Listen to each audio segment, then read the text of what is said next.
Hello, this is a guy who likes fanfiction and is too lazy to read, so here is Gladiator in audio form. Check the description for the links to the author.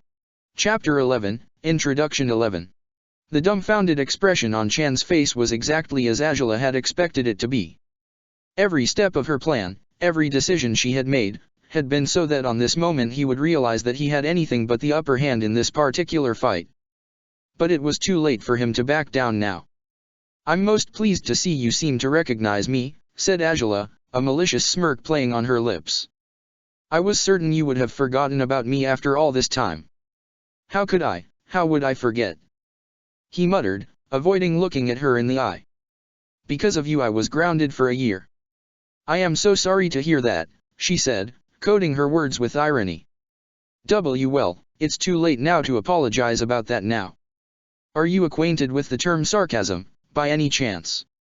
she asked, staring at him with derision. "It's a figure of speech that can be used to play tricks on gullible minds such as yours. You see, I am anything but sorry for the sorrows that befell you. Do you understand the mechanics of sarcasm now, or must I spell it out word by word to you so you finally grasp its meaning?" Chan blushed and glared at Angela, not appreciating her devious statements in the slightest. If anything, she had become even more troublesome and dangerous than she used to be. What are you, why are you here?" he mumbled, trying to keep his cool somehow and failing terribly at it. "You're more stupid than I remembered. Perhaps the years have killed off your brain cells one by one, not that you had a brilliant mind to begin with," she said, still smirking as she approached the empty seat next to Chan's. "I'll make this a simple game, to test if your brain is as much of a lost case as I think it is. The only thing you need to do in this game is answer a single question: why would I be allowed to enter a room that is reserved for sponsors only?" "Be because you came here to kill me?" was Chan's fear-induced guess. "Dead wrong," said Angela, sighing. "It would seem your mind is as empty as I thought it was. Think, Chan. Only sponsors are allowed to enter this room. I am in this room. So." Chan had to make quite an effort to put his fear aside for a brief moment as he pieced together the puzzle before him. And once he was managed to do that, his eyes opened wide and he stared at Angela, horrified. When she saw he had finally arrived to the right conclusion, she merely smirked and took her seat, making him gasp and shake his head in shock. "And no, why you can't be a sponsor, why you can't be?" he said, completely lost in denial. "Why wouldn't I be?" asked Angela, staring into the arena intently. She gazed down at the furniture displayed and wondered if Sokka would be able to make use of any of the material available. There were 3 nets at the sides of the pit, 4 wooden structures that spiraled as if they were the twisted roots of an old tree, and lastly 3 metallic plates stuck in the ground in random spots. "Be because you're a girl. Girls don't sponsor gladiators," yelled Chan, making Angela's eyebrow twitch in disapproval. "Or so you believed," said Angela. "But there's no rule that establishes a woman can't sponsor a gladiator if she feels like it. Thus, I can be a sponsor, regardless of how uncomfortable that may make you." But that's plain wrong," said Chan, shaking his head. "Girls don't like this kind of stuff. And they don't make money on their own, so they can't afford the bets." "Funny you'd mention that," said Angela, tapping her chin with a finger. "Just how do you make the money you use for these fights, Chan?" Chan grew pale at first, and when Angela's gaze shifted towards him, he blushed in shame. She smirked again. She had known the answer to the question, but humiliating him like this was truly priceless. "Well," she asked, "does your father give it to you, by any chance?" Why you?" he stuttered. "I figured as much," said Angela, chuckling lightly. "You are truly more pathetic than I recalled, Chan." I'm not pathetic," he yelled. "No talents of your own, no source of income but your father's job, you're a sexist moron too. You are pretty much the definition of pathetic in my personal dictionary, if you don't mind me saying it so bluntly." Chan was irked by her comments, but his fury was easily contained when he recalled the horrible shape of his former house after she had decided to take out her frustrations on it after his rejection. He gulped and took his seat, hoping they could remain quiet for a little longer, but he still couldn't believe his worst nightmare, the woman sitting next to him, was sponsoring a gladiator. How, and why? He asked, unable to stop himself. I mean, I don't get it, why you just sent a challenge so lame, so that I could have an easy win. No, I didn't, said Angela, smirking. I arranged everything so that you thought you'd have an easy win, but truth to be told, I was merely hoaxing you. I plan on winning this fight. Well, my gladiator will be the one to take care of that anyways. Why? Are you that desperate to make my life miserable? You already wrecked my house. Why do you want to kill my gladiator too? I never said I wanted to kill your gladiator, said Angela.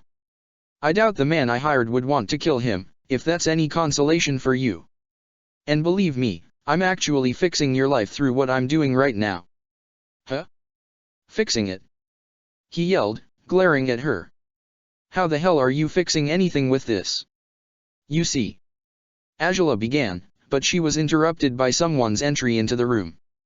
Excuse me, muttered a man, approaching both of them with a sheet of paper in his hand.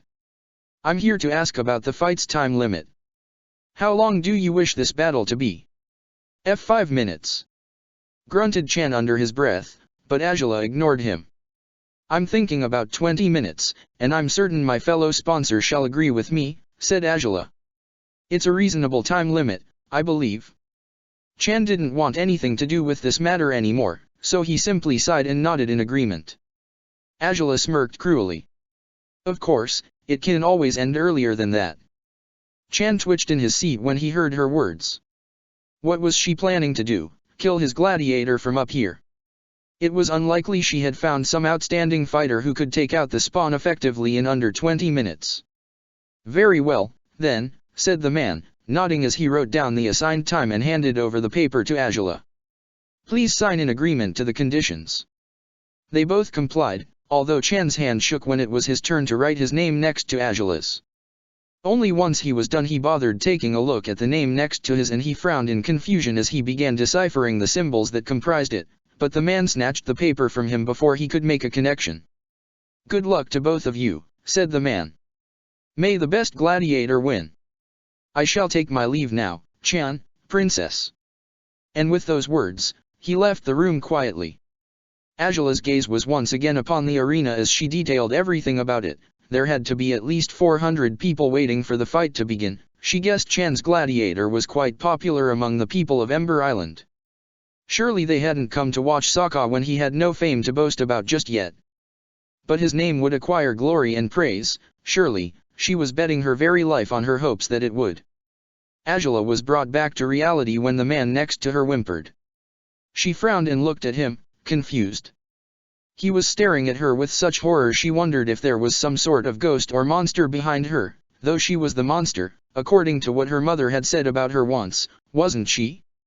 Regardless, she couldn't help but look behind her to make sure there was nothing there, and, once she checked they were alone in the room, she turned to him again. Is the skin melting off my face or something? What's the matter with you? Why you can't be, oh, for the love of, and no, why you? He mumbled, his wide eyes even filling with tears as the realization dawned upon him. Why Yuri, you're not really, why you can't be? Everything fell into place when he looked at the hairpiece in her head. He had failed to notice it earlier, too shocked to see that face once again to analyze her get-up. Why are you looking at me like that? She asked, irritated now. Answer me. I just... said Chan, shaking his head as he realized he had been a fool for all these years. Not once he had bothered asking her name, nor had he wondered where she had come from. He knew nothing about her, and now he realized how big a blunder it had been not to ask her a single question about herself. I just need to know one thing. What is your name? Angela's annoyance disappeared as she smirked at him. She no longer needed an explanation for what was troubling him. So you finally had the guts to ask. She said, smiling at him with that unique hint of malice that characterized her. I am Princess Angela, daughter of Fire Lord Oze and heir to the throne of the Fire Nation. Chan's jaw dropped, just as Angela had hoped it would. The stupid look on his face made her realize she had been just a teenage fool back when she had developed a crush on him. had she gotten to see him show such a stupid expression she would have never gone to such lengths to impress him. "And no, and no, why you can't be?" he muttered, growing paler by the minute. "Do you believe me now when I tell you I'm not attempting to wreck your life, but the very opposite of that?" asked Angela, staring at the sand again. "You don't wish to marry me, do you?" "Hell, no!" he yelled, his hands going to his hair as he stared at her in horror. "Then you'll be pleased to know the feeling is mutual," she said, smirking again. "Very well, then, if everything goes as planned, we might just get out of this ridiculous arrangement today." "Huh? What are you trying to?" "Ladies and gentlemen of Ember Island," yelled a man through a bullhorn. Angela looked up and saw another balcony across where she was. She guessed, by the appearance of the people who occupied it, that it was probably the judge's particular terrace. The man speaking through the megaphone was standing amongst them. "The fourth gladiator combat of the day will begin now." A cheer shook the crowd, something that surprised Angela slightly. She didn't understand why people hooted in this manner upon a mere announcement. Chan, on the other hand, couldn't have cared less about the cheering. He was too busy trying to register that the horrible girl who had destroyed his life was the one his father had set him up to marry. This definitely wasn't his lucky day. On the eastern end of the arena we have the Ember Crater's most distinguished gladiator, who has been suffering from quite a bad streak lately," said the man at the bullhorn. "But nonetheless, he's one of Ember Island's favorite fighters. After 312 wins and 113 losses, and standing in the spot 234 of the ranking with a grand total of 2,561 points, I give you, the spawn of the volcano." More cheers greeted the firebender as the metallic gate rolled upwards and he walked out of the standby area. Angela winced at the sight. He looked like a humanized Komodo rhino. Even his skin looked grayish, and his nose was big enough to look like a horn. Clad in a brown armor that hardly seemed to protect his torso, he walked into the sand pit while yelling and prompting the crowd to scream louder. Angela was truly revolted by the gladiator. Chan would have taken this opportunity to brag over the spawn, but he was still unable to stop thinking about his engagement to the woman sitting next to him. And on the western end of the arena, a new addition to the league's ranking.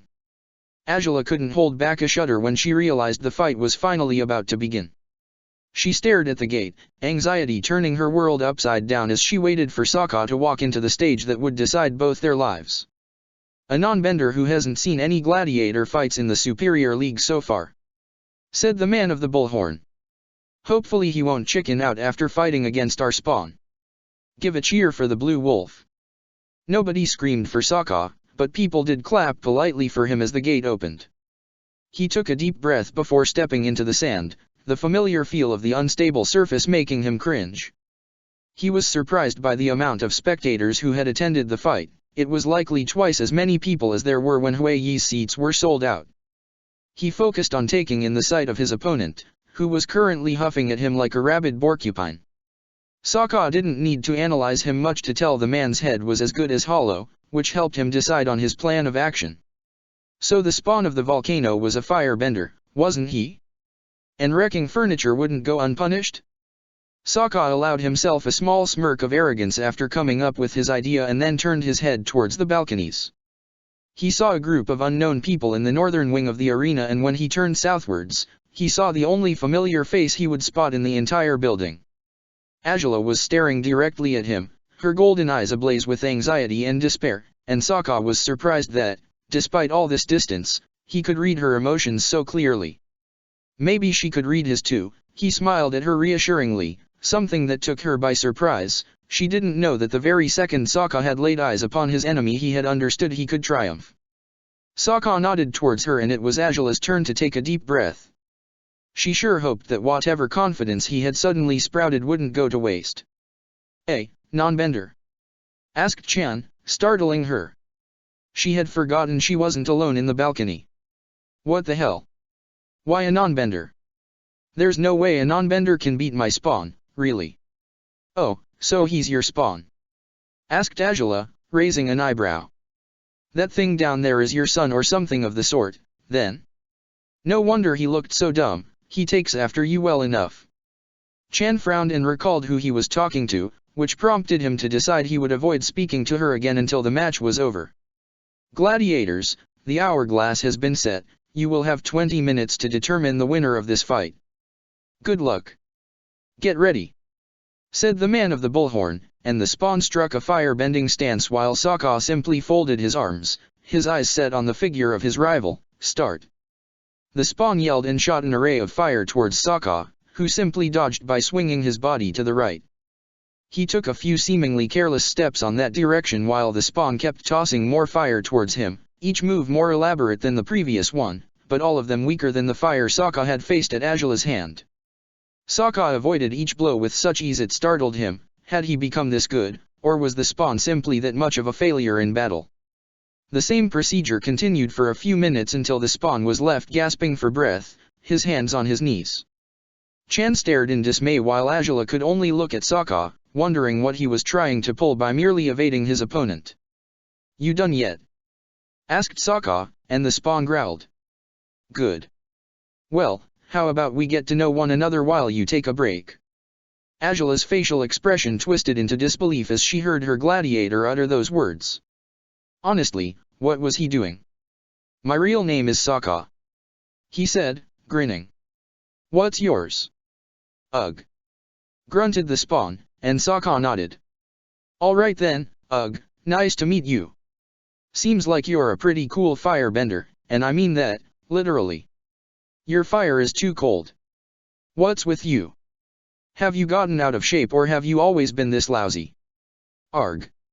Yelled the Spawn of the volcano, and he unleashed a new wave of fire, this time one that was far more intense than the previous ones. Sokka jumped back and used one of the metallic plates to shield himself from the fire. See? What did I tell you? He said, smirking. Your fire isn't that hot. Else you'd be able to melt this in a heartbeat. The Spawn yelled and continued throwing fire at Sokka, who only grinned as he sprinted towards another nearby metallic plate, dropping behind it. Maybe that metal was too strong, then. How about this one? Can you burn this one? He teased him, smirking. His words produced the very effect he had been hoping for. The Spawn went berserk at the provocation and ushered even more flames, making Sokka jump towards the next metal plate, which was melted even before he could continue teasing his enemy. Now Sokka didn't have many places to go. He kept jumping around, avoiding the fire in whichever way possible by having it attached to the nets on the ground, setting them all on fire along with the extravagant wooden structures. Azula was gritting her teeth at the sight, watching with slight despair as Sokka struggled to keep his footing amongst the burning objects. What was he playing at? She understood what Sokka was attempting to do when she heard Chan whimper next to her. After shifting her focus away from her gladiator for a moment, Azula realized all the furniture had been set on fire. The 10 objects on the arena were scorched or melted, and clearly it was the Spawn's fault. He had just lost 200 points from his score in a single fight thanks to Sokka's hassling. Azula couldn't help but smile with malice now. Even if Sokka didn't triumph, the Spawn would have descended at least around 10 positions because of this embarrassing outburst of his. Well, that's pretty neat, said Sokka, panting after finding a safe standing place without scorched up objects. You're a better firebender than I took you for. But gee, all this smoke is getting annoying. Sokka shook around his hand, trying to shun away the gas, but the Spawn laughed at him. You don't like smoke, little boy? He asked, finally uttering something that made sense, and he cracked his knuckles as he walked towards Sokka. No, I do like it, said Sokka, shrugging. I just think that if you're going to have smoke, you should have a proper amount of it, get it? Huh? Said the Spawn. Let me show you, since you don't seem to understand, said Sokka, grinning as he unattached the bomb off his belt and rolled it over to his rival's feet. The Spawn looked at the object with confusion, not understanding what it was.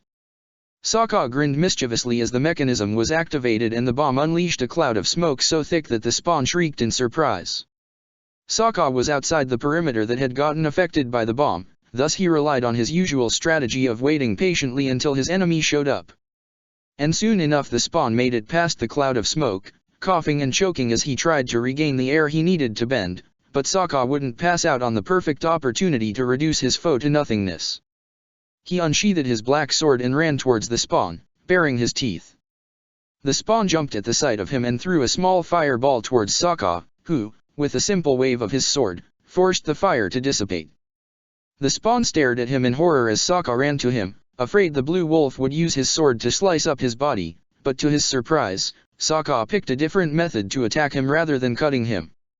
Sokka might have ravaged the spawn's body with his sword if he had been supposed to kill his enemy, but he didn't have to resort to such a thing anymore, which filled his heart with a sense of tranquility he couldn't quite explain, a sense that ushered him to fight far more spontaneously than he usually did, a sense that drove him to perform a very high jump towards the spawn's head. The spawn didn't even know what happened at first. It was hard to comprehend what was going on when he felt Sokka's knees pressing his ears tightly. Agila's gladiator used every ounce of momentum and strength within his system to lift the heavy body of the spawn with his legs as he performed a somersault, bringing the spawn with him as he whirled in midair. Agila was left gaping at him with awe as she saw Sokka spin once, managing to sweep the spawn off his feet with apparent ease. Sokka fell on his back, just as he had planned, and the impact was a little harder on him than he had expected, but he had managed to dunk the spawn's head into the sand, which had been the objective of his outstanding move in the first place. Sokka stood up and sheathed space sword as he looked at the pathetic figure of the spawn. He stuck his hand into the sand and grasped the man by his hair, pulling him up. As he did, the spawn spewed sand and moaned, looking like he had been badly stunned by that blow. Sokka stared at him with something similar to compassion for a second, wondering if it was truly necessary for him to knock him out. He was clearly out of it already.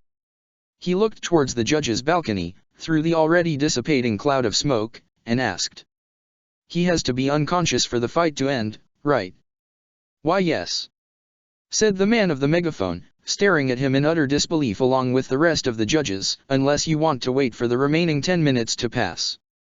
Sokka shook his head, sighed and struck the spawn of the volcano on the bridge of his nose with the side of his stretched out hand. The man's eyes rolled in its sockets as he collapsed, his body becoming so heavy Sokka almost pulled out his hair before letting go of him. The limp body of the spawn lay on the ground now. Agila took a moment to realize what the sight of her gladiator standing triumphantly meant, and she smiled with a wild bout of joy as she did.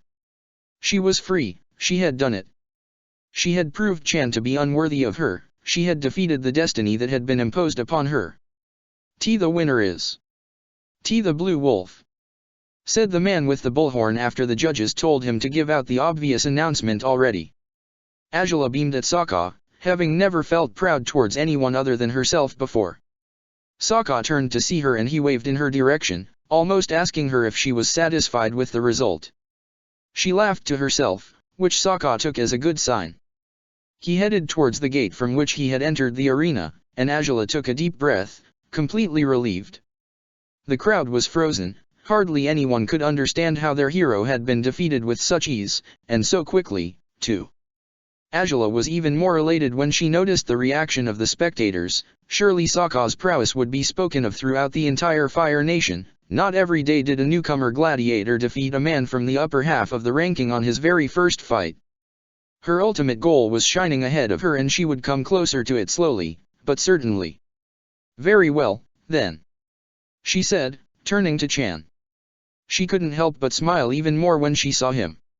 His jaw had dropped and he was still gaping, aghast, at his fallen firebender. Chan. It's time to get down to business," she said, and he blinked a few times before turning to her. How did you? How could a non-bender? Oh, I find no purpose in telling you or else you'll try to find yourself a tough non-bender of your own to replace that useless gladiator of yours, said Agila, chuckling. He truly is something, isn't he? You're better off not underestimating non-benders, just as I've already proved you shouldn't underestimate me. Chan's face fell with Agila's last statement, knowing she was completely right about it. He stared at his gladiator's flaccid figure and shook his head in disbelief. You really found the perfect fighter to suit you, it's like you're two sides of the same coin. Agila jumped at that statement. Two sides of the same coin? As much as I am somewhat pleased to hear you can make strange, poetic metaphors, I believe there's a subject we have yet to address, she said, putting aside her thoughts about what Chan had just said. The due payment was of 50,000 yuans, if my memory doesn't fail me. Chan grew paler when she reminded him of this, almost as if the blood had frozen within his veins. He looked at her, horrified, and she raised her eyebrows. Well? Angela inquired. And no. I can't. Why you? Are you going to tell me you didn't bring the money? She asked, indignant. How truly irresponsible of you. And no, I do have it, but... You never thought you'd lose, said Angela, folding her arms. And you don't want to part with it. Is that it? My father, he'll kill me if he knows I spent so much money in a gladiator fight. He said, clenching his teeth together. You could have asked for a smaller bid when I sent you the challenge, said Angela, shrugging. So it's all on you in the end. Face reality, will you? Chan's fist curled up and Angela rolled her eyes, knowing he was still unwilling to depart with his cash. Fine, while you come to terms to what you're obligated to do, you could at least tell me what I should do after I've won. I'm new at this, after all, she said, looking at her fingernails. And nothing, really. He said, his eyes focusing on the floor now. You can go to the front counter and see what your gladiator's new position is, but there's not much more you need to do. Huh, said Angela, surprised to discover there were no further complications to the matter. She stood up and looked at the man, who seemed to be about to burst into tears. It makes me slightly uncomfortable that every time we meet you end up crying. I guess I have a knack for ruining your life in the span of a few hours. Oh, well. Hand over the money already, will you? I'm not leaving without it, and I'm pretty sure you want me to get away from you as fast as possible, so the sooner you give it to me, the better it'll be for the both of us. Chan pouted in quite a ridiculous manner as tears began streaming down his cheeks, and he finally handed Angela a bag of gold. As soon as it was out of his hand he began crying fully, to Angela's disgust. Dad's going to kill me. You'll be the death of me, if not today, then someday. He said, hiccuping. I believe you'll be pleased, then, to hear that I don't plan on meeting you ever again, said Angela, opening the bag and smiling at the sight of the golden coins. This, if fortune favors us, will be the last time we'll see each other. I have to say that you have given me a few laughs and I have enjoyed making your life miserable, but you annoy me far too much to continue seeking opportunities to ruin you. So this is goodbye, Chan. Chan was too busy crying his eyes out to realize the meaning behind Angela's words. Indeed, they would never have to meet again, if she was lucky enough to get her way as she would once she spoke with her father. She exited the room quickly and sped up her pace as she headed down to the standby room Sokka was in. She almost broke into a sprint, desperate to see him and congratulate him for his victory. Sokka was wiping the ashes and sand off his helmet when he heard someone walking into the room. He lifted his gaze and greeted Angela with a hand. How did you like my performance, princess? He asked, smirking slightly. It was amazing, unbelievable, she said, unable to control the joy that was taking over her senses as she walked to him, beaming. Are you going to kiss me or something? Said Sokka, eyeing her with confusion. The doting way she was looking at him was somewhat terrifying. Angela stopped on her tracks and stared at him in annoyance. Can't you ever think of anything else? Am I that appealing to you? Hey. That's not. Take that back. He said, blushing slightly as he glared at her. Angela ignored his reaction, though, and tossed the bag of coins in his direction. There you have it, as I promised, your winnings, she said, still smiling despite his previous comment. Sokka took the heavy bag in his hands and whistled in approval. I'm glad you're keeping to your word, he said. This is really heavy, though. This is the 75% you promised me, right? It's a lot more than I expected. Well, seeing how much money you had on that bid, I'm not surprised, really. Actually, that's the 100%, said Angela, startling Sokka. Huh? What? Why? You don't understand, said Angela, pacing around the room while laughing weakly. What you pulled off out there, against the spawn, it was beyond any of my expectations. You didn't even get hurt. Or, did you? Nah, I'm fine, said Sokka, smirking proudly. And well, you already know why this fight meant so much for me, said Angela, smiling at him now. That you triumphed in it with such ease, it baffled me. I never thought you would win without any difficulties. I hoped you would win, but this was far beyond anything I had envisioned. So. I'm grateful, truly grateful, so much I don't know how to pay you back for what you did for me today. Even giving you all the money doesn't seem to be enough of a reward. Well, this is just an idea, said Sokka, clearing his throat. But since you seem to be feeling so generous and grateful, how about paying me the rest of your debt by taking me back to my tribe? Angela's face turned into a frown and she glared at him. Oh, no. I'm not grateful enough to do that yet. Sokka pouted in disapproval but sighed, knowing he hadn't been likely to get away with such proposal. Yet Angela still seemed very pleased, which didn't stop being a truly frightening sight. You could stop smiling so much, girl, he said, putting the bag of money inside his helmet and carrying both things under his arm. It's freaking me out. I really can't, said Angela, giggling. You did it, Sokka. You gave me my life back. And now I have to go work my ass off in 100 more fights to see if I can get mine back too, said Sokka, sighing. Oh, well. At least you won't be tossing me back into the amateur league. I most certainly won't. You proved yourself, Sokka, she said. You are a good enough fighter to face professional gladiators with ease, you belong in the upper ring of this discipline, nobody should doubt that anymore. Her recurrent use of his name sent a shiver down his spine. It gave him an oddly pleasing feeling to hear her say the two syllables that identified him. I'd rather not belong in any gladiator fights, to be honest, he growled. But whatever. I'll get back to where I truly belong if I see this to the end. How many fights do you think it'll take me to get to the top of the ranking? I'm not sure, said Angela. What matters is the points you earn, not the fights themselves, but it might take you over 1,000 fights, I think. Over 1,000. He yelled, dismayed. Don't worry, we have enough time to pull it off, said Angela, shrugging. It's not as if you had to fight 1,000 times in 1 year or so. But, wait, said Sokka, lifting a hand in her direction. How about if I beat the top guy in the ranking? Wouldn't that make me superior to him and automatically turn me into the top fighter? No, said Angela. You're supposed to get there through points only. Although, if you were number 2 and you killed the top fighter in a fight, you would become the first one automatically.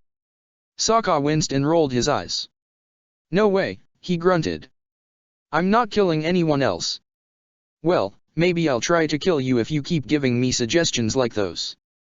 Oh, but I doubt you'll ever succeed at that, she said, smirking as she walked outside the room, and Sokka followed.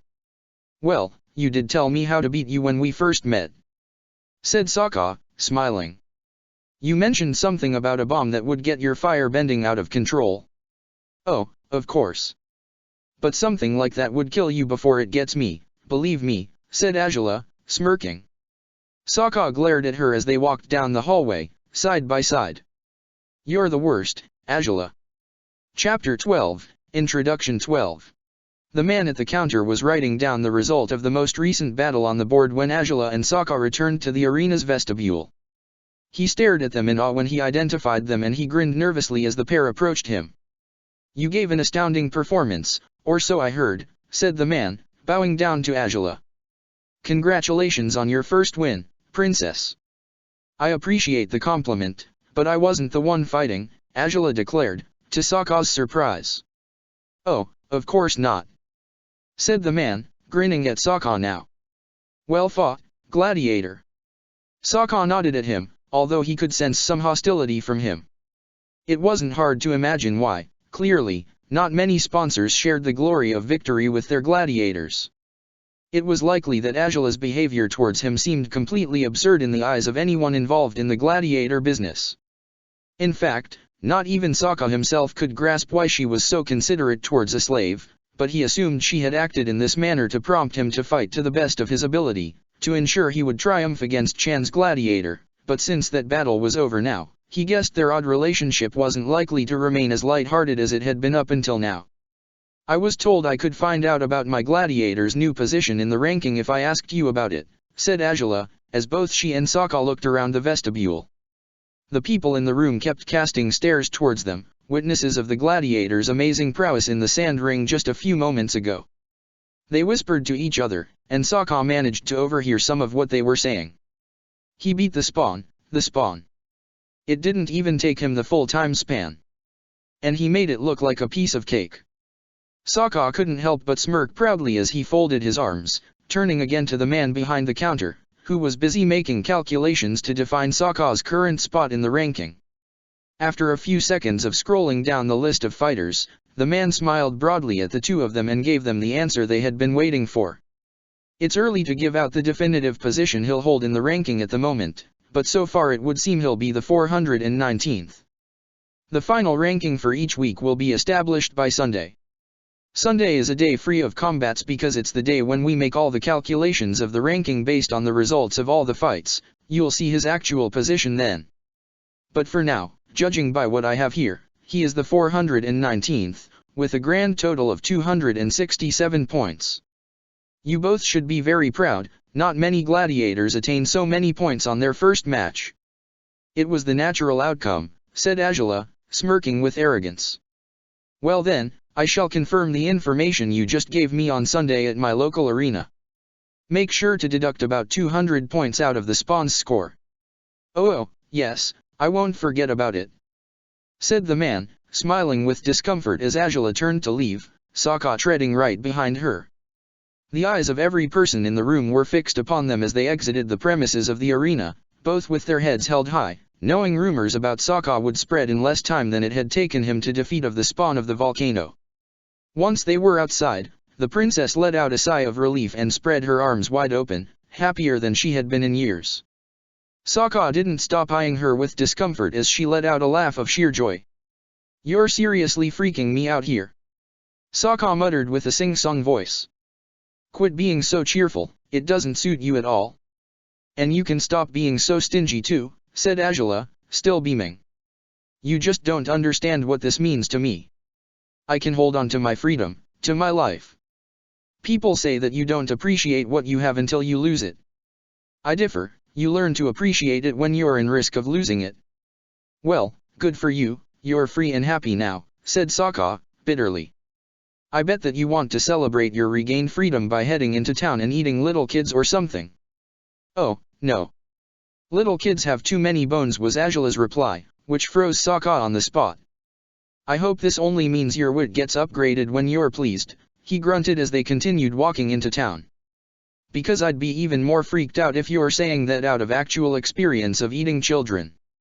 I'll leave that mystery to your imagination, then, she said, smirking. But seeing how your stomach is an endless pit, I don't find surprising at all that your way to celebrate your great accomplishments is by eating. You should watch your weight, you'll end up looking like the spawn if you eat too much. You mean my skin will turn gray? Asked Sokka. If you eat too many Komodo rhino products, you just might. Oh, please.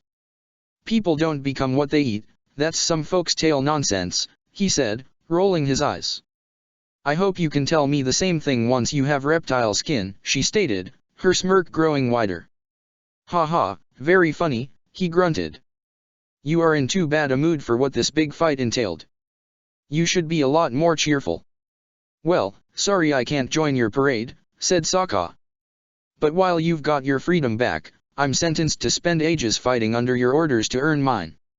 And since you don't have any reason to be nice to me anymore, I'm guessing the royal treatment is over for me. Angela looked at him, surprised by his statement. Sokka merely held her stare with distrust, wondering how she'd contradict what he had just told her. You think I treated you this way because I wanted to use you, said Angela, frowning. Was I wrong? He asked, even more wary than before. Of course not, she said, shrugging, and making him lose his stance out of surprise. The hell? Sokka yelled, irked. Angela let out a light laugh and turned to face him again. I was using you, and I still am. I want you to become the top gladiator of the ranking, I mean it. Huh, you really want that so badly? He asked, raising an eyebrow. Then. Can I still get away with eating as much as I do, and with training with Piandao, and with having my own cabin in your ship, and with only seeing you when you have to drag me to fight? Probably, replied Angela with a sigh of resignation after he was finished with his rambling. Great! He yelled, beaming now with joy. All right, now everything's better. Angela rolled her eyes, but she was still smiling. Having her life back on track was an exhilarating feeling she wouldn't shake off for days, probably. Though, he said, looking at her. If I think about it, this really should be celebrated. And since I'm in a better mood now, I'm all in for it. Do I even have to ask what's on your mind? Angela muttered, raising an inquisitive eyebrow. Sokka merely smiled at her, and she knew her supposition had been dead on. Not too long afterwards, Sokka had dragged her all the way through the town to a fancy building with lanterns decorating it on the outside. Sokka beamed while Angela merely eyed the place without much interest, reading the sign above the door that indicated the building was a restaurant. This is the place you spotted earlier, isn't it? She asked, still studying the establishment. I think so, he said, grinning even more. Do you think you can afford this? I can't. I have no money on me, remember? Was Angela's reply. But you have the winnings from the fight, so you probably can, unless you eat the entire restaurant, which I wouldn't put past your bottomless stomach, really. Don't worry, I'll eat with moderation.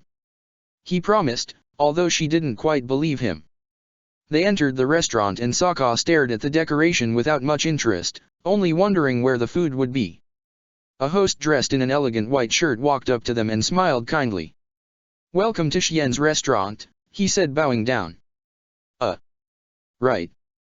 Muttered Sokka, insecure of how to proceed. Angela sneered at him with disdain as she addressed the man. A table for two, please. You don't work on reservations, do you? Oh, we do not, my lady, he replied, surprised to see a woman taking charge of the situation. Follow me, please. Sokka wasn't ashamed at all when Angela spoke instead of him. He had no idea how to behave in fancy places. She was better off dealing with the pleasantries while he took charge of fighting against gladiators and devouring all the food. The host led them to a vacant table within the almost empty establishment and smiled, telling them that, if they needed anything, they should let him know. He left after writing up their order, which wasn't particularly complicated to convey to the cooks. Sokka asked them to cook them surprise dishes for 4 people.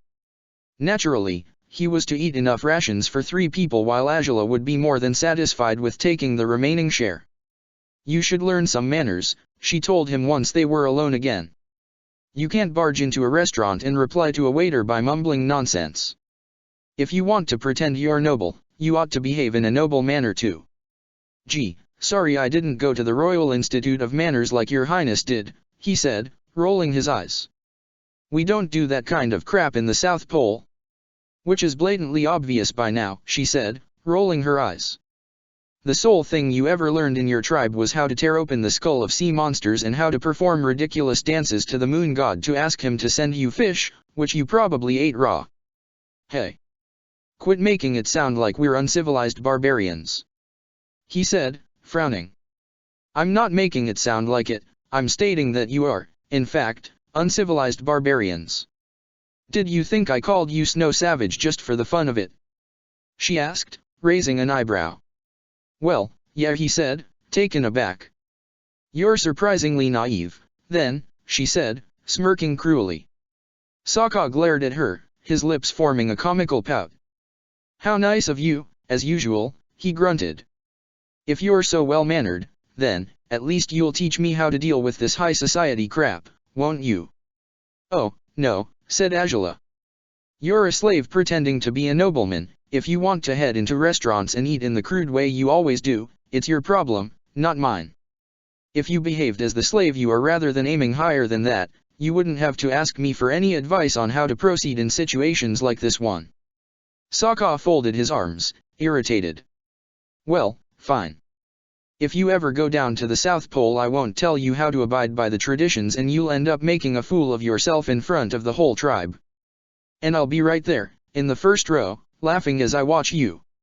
You might be surprised to hear, then, that I have no plans on ever heading down to your excuse for a village, said Angela, matter-of-factly. Huh? Asked Sokka, surprised. But you said that if I get to the top of the ranking, I'll let you return. Yes, said Angela. But even if I gave you a lift, I wouldn't get off the ship. So you can quit basking in the dream of returning me the favor, you won't get a chance to do so. Sokka groaned in annoyance but said nothing else for a while, unable to find the right way to contradict her now. They sat quietly on their spot, both lost in their own thoughts for a while until a group of waiters dropped by, bringing a variety of dishes that left Sokka agape in admiration. Angela was perfectly used to such opulent meals, so she merely thanked the staff and told them to leave while Sokka dove into the food with enthusiasm, showcasing the ever-perfect contrast between the savage and the princess. "Oh, man," said Sokka, patting his full belly with his hand as he beamed, satisfied after eating every dish he had gotten his hands on. "You Fire Nation people are horrible, but your food is damn amazing. I'm amazed you can tell the difference between a proper dish and whatever pathetic meals you were served in the Water Tribe," said Angela, smirking. "It seems you're a little more refined than I had taken you for." "The food down at my tribe was pretty amazing, mind yourself," he said, folding his arms. "I won't deny this sort of Fire Nation grub is bound to become my predilection, but the food isn't enough to keep me here if I get a chance to escape this dreadful place." "Dreadful?" Angela repeated, her eyebrows raising as she eyed him with curiosity, crossing her legs under the table. "Did you pick the wrong word by accident, or is it you really think this place is dreadful?" Yeah, I think your nation is awful," he said, glaring at her. "I thought I'd made my point clear already, hadn't I?" Angela huffed and looked at him in disbelief. "I understood you hated the Fire Nation back when we first met and when you were in Hawaii, but I can't believe you're still clinging onto that ridiculous way of thinking after seeing the royal palace and spending almost an entire month with Piandao. You think a month at his place has made me think differently of this nation?" asked Sokka. "And then you say I'm the naive one. A month of kindness doesn't scratch down 100 years of murder and war." "Oh, so you will never forgive the Fire Nation for the 100-Year War," said Angela. "Well, it doesn't really matter much anymore. You're merely bitter because we've won." Sokka glared at her, indignant now. "You can't mean that, you're ridiculous," he said, shaking his head. "You think I'm mad over who wins or loses? A war isn't a game, Angela. It'd never be won. How can you act as if the people sacrificed in the front lines and the civilians who got killed were meaningless? You see, this is exactly what's wrong with you people. You're so sure you're superior that you don't have a shred of humanity in you anymore." "Oh, so that's the deal, you think we're heartless because we don't mourn over every casualty?" asked Angela. "Your people annihilated an entire race and I'm pretty sure that doesn't keep you up at night," he stated, folding his arms across his chest. "What's better proof of heartlessness than that? I don't believe you're kept up at night by any of the animals that got killed to provide the food you eat," said Angela, looking at the empty dishes. "It's, basically, the same thing." "Huh? You're comparing humans to animals. Why not?" asked Angela, raising an eyebrow. "Just what's so different about it, really? Animals, humans, they're both alive, they both get killed for the sake of those who believe to be in the right to rule. It's the natural order of things." "Oh, please. Why would the Fire Nation have any right to rule over the rest of the world? If you had a look at the rest of the world, you might find out." "Oh, that's right, everything's pretty much Fire Nation already," she said smirking. "Isn't that enough proof of our superiority?" "That makes no sense," said Sokka. "Obliterating everyone else doesn't make you guys any better than the rest of the world. You don't even have any reasons to justify this war." "Oh, we do," said Angela. "Fire Lord Sozin said the war was the way in which the Fire Nation was to share its greatness with the world." "That's bullshit," said Sokka, angrily. "It's not as much of a lie as you think it is," said Angela. "The Fire Nation is growing, developing into something beyond what the other three nations could be. Our technologies, our prosperity, it outmatched the rest of the world. If we didn't fight to ensure our autonomy, the other nations would have tried to take over us." "Of course," said Sokka, skeptical. A group of pacifist monks were a threat to you, sure thing. That was merely a strategic move, Sokka, she replied. Sozin had several reasons to go after the air nomads first, one of them being that they were the easiest ones to take out. And you talk about this as if he'd done the most logical thing, said Sokka, gritting his teeth. It was logical, said Azula, shrugging. You're opposed to the idea of genocide, of course, but it doesn't change that his way of looking at what had to be done was very systematic. It made sense. It's preposterous, grunted Sokka. Killing an entire race can't be justifiable just like that. He took advantage of them because he knew they wouldn't fight back. How convenient for you to say that, said Azula. Who's the one who fights in the arena by taking advantage of his opponents? I do that to survive. I have no other choice. He yelled. Well, then, I guess you can see it now, said Azula. Fighting in this manner isn't exclusive of the Fire Nation if you do it too. Don't you dare compare me to that sketchy grandfather of yours, he grunted, irked. Pray tell, what's the big difference between what he did and what you do? Said Azula. What's the difference between me and you Fire Nation scum? He asked, getting more annoyed by the minute. That you guys are pure evil. You're nothing but evil. Oh, and you're just evil on a smaller scale, is that it? Asked Azula, feeling a twinge of annoyance to hear him refer to her people as scum. No. I'm not evil. He yelled, striking the table with a fist. There's nothing good inside of any Fire Nation person I've met so far. You're all rotten to your core. Azula's eyes narrowed, unable to believe he was using such a ridiculous argument to counter her statements. I believe we already got to this point in a previous conversation, didn't we? She grunted. Yeah, we did, and you brushed it away by claiming you don't give a crap about evil and good. You know why you don't care?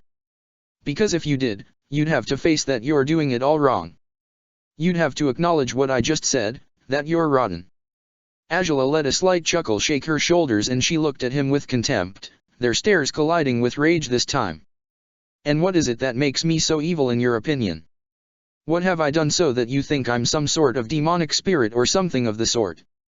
You're really asking something so stupid? Sokka inquired. The minute I saw you I could see it, those clothes, the way you carry yourself, how you're merciless and selfish, you don't give a damn about anything but achieving your goals. Sure, said Azula.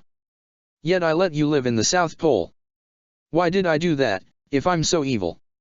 I gave you a new life as my sponsored gladiator.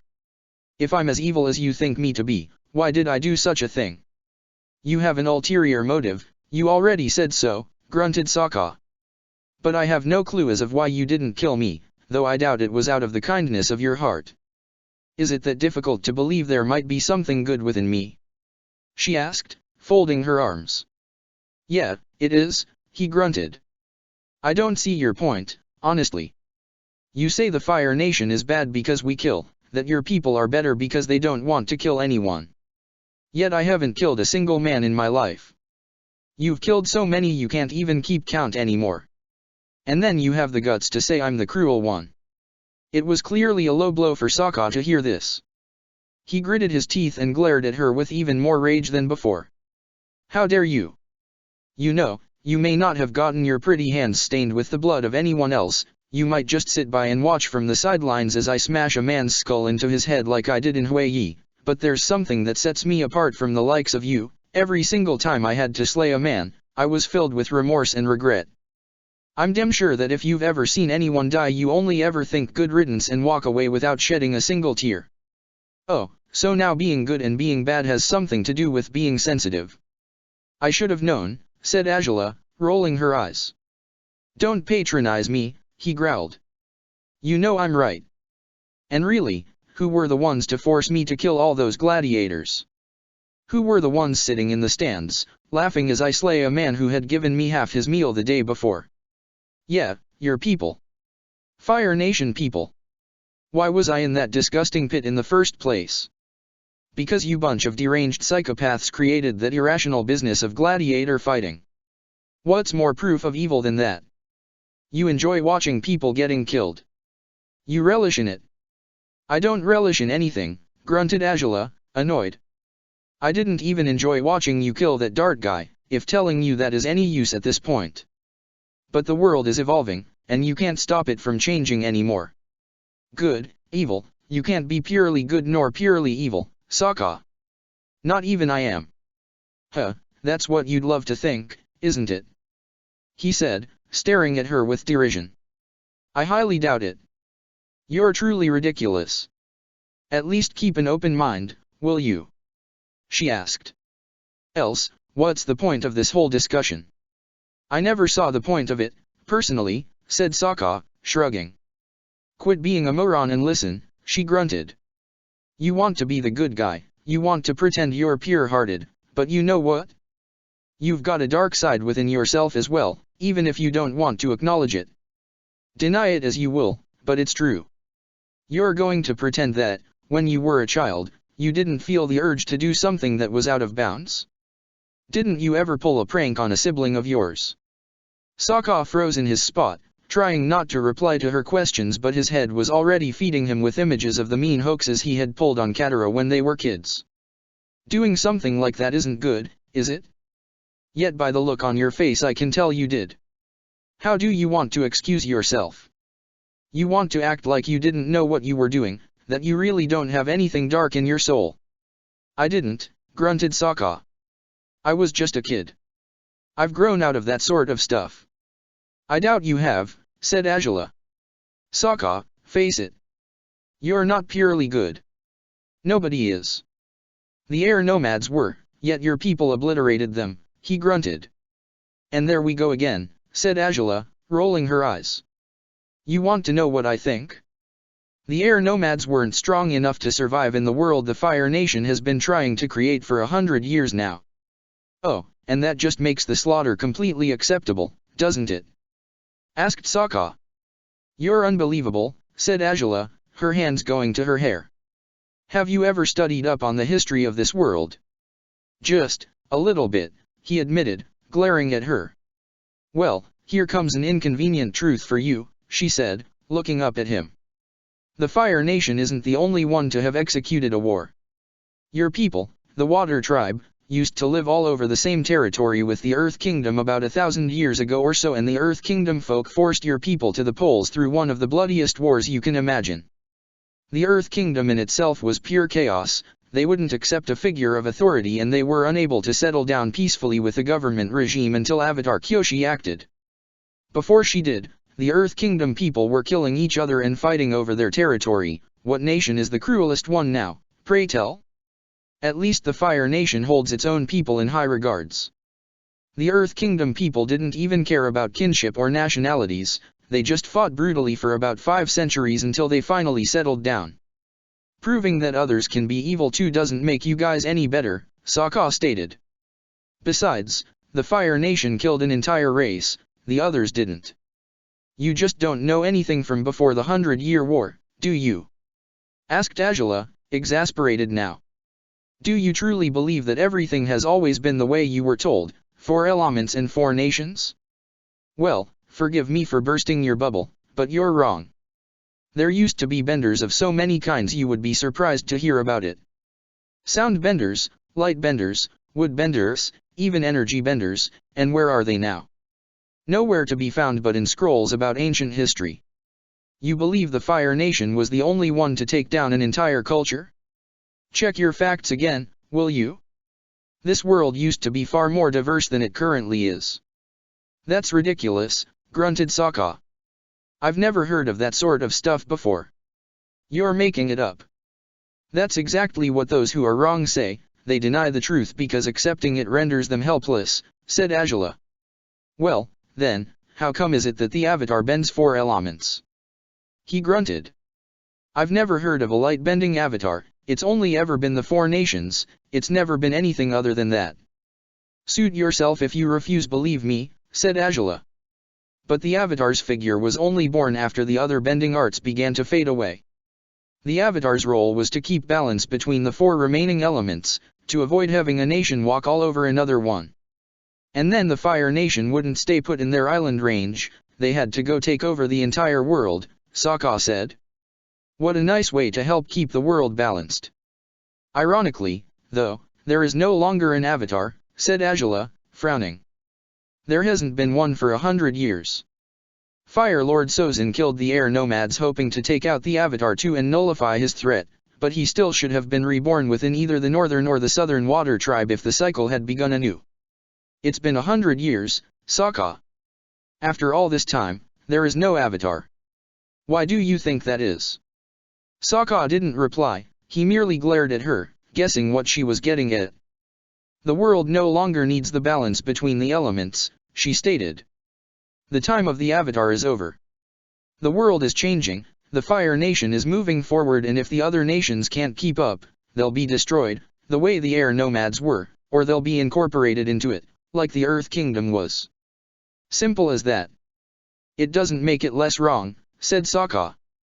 The world isn't changing, you guys are changing the world, and you had no right to do that.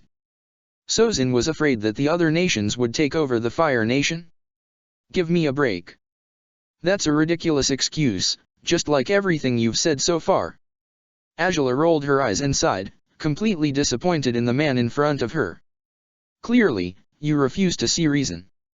I could say the same right back at you. There's no point in continuing with this argument, really. You're too thick-headed to get anything I'm saying. And you're too naive to realize your reasons are ridiculous, said Sokka. If the Water Tribe had tried to take over the rest of the world, you'd be sitting where I am now and I'd be where you are, and we'd likely say the same things back and forth with no different outcome, though I'd probably never be as gullible as to think that my people are doing a good thing by destroying other nations, unlike you. I have said it time and time again. She muttered. There's no point in seeing this as good or bad. Seeing everything under that light will only ever hold you back from achieving everything you wish to fulfill. Right, said Sokka, rolling his eyes. Honestly, this is pointless. Let's get going already, or else I'll throw up after this stupid conversation.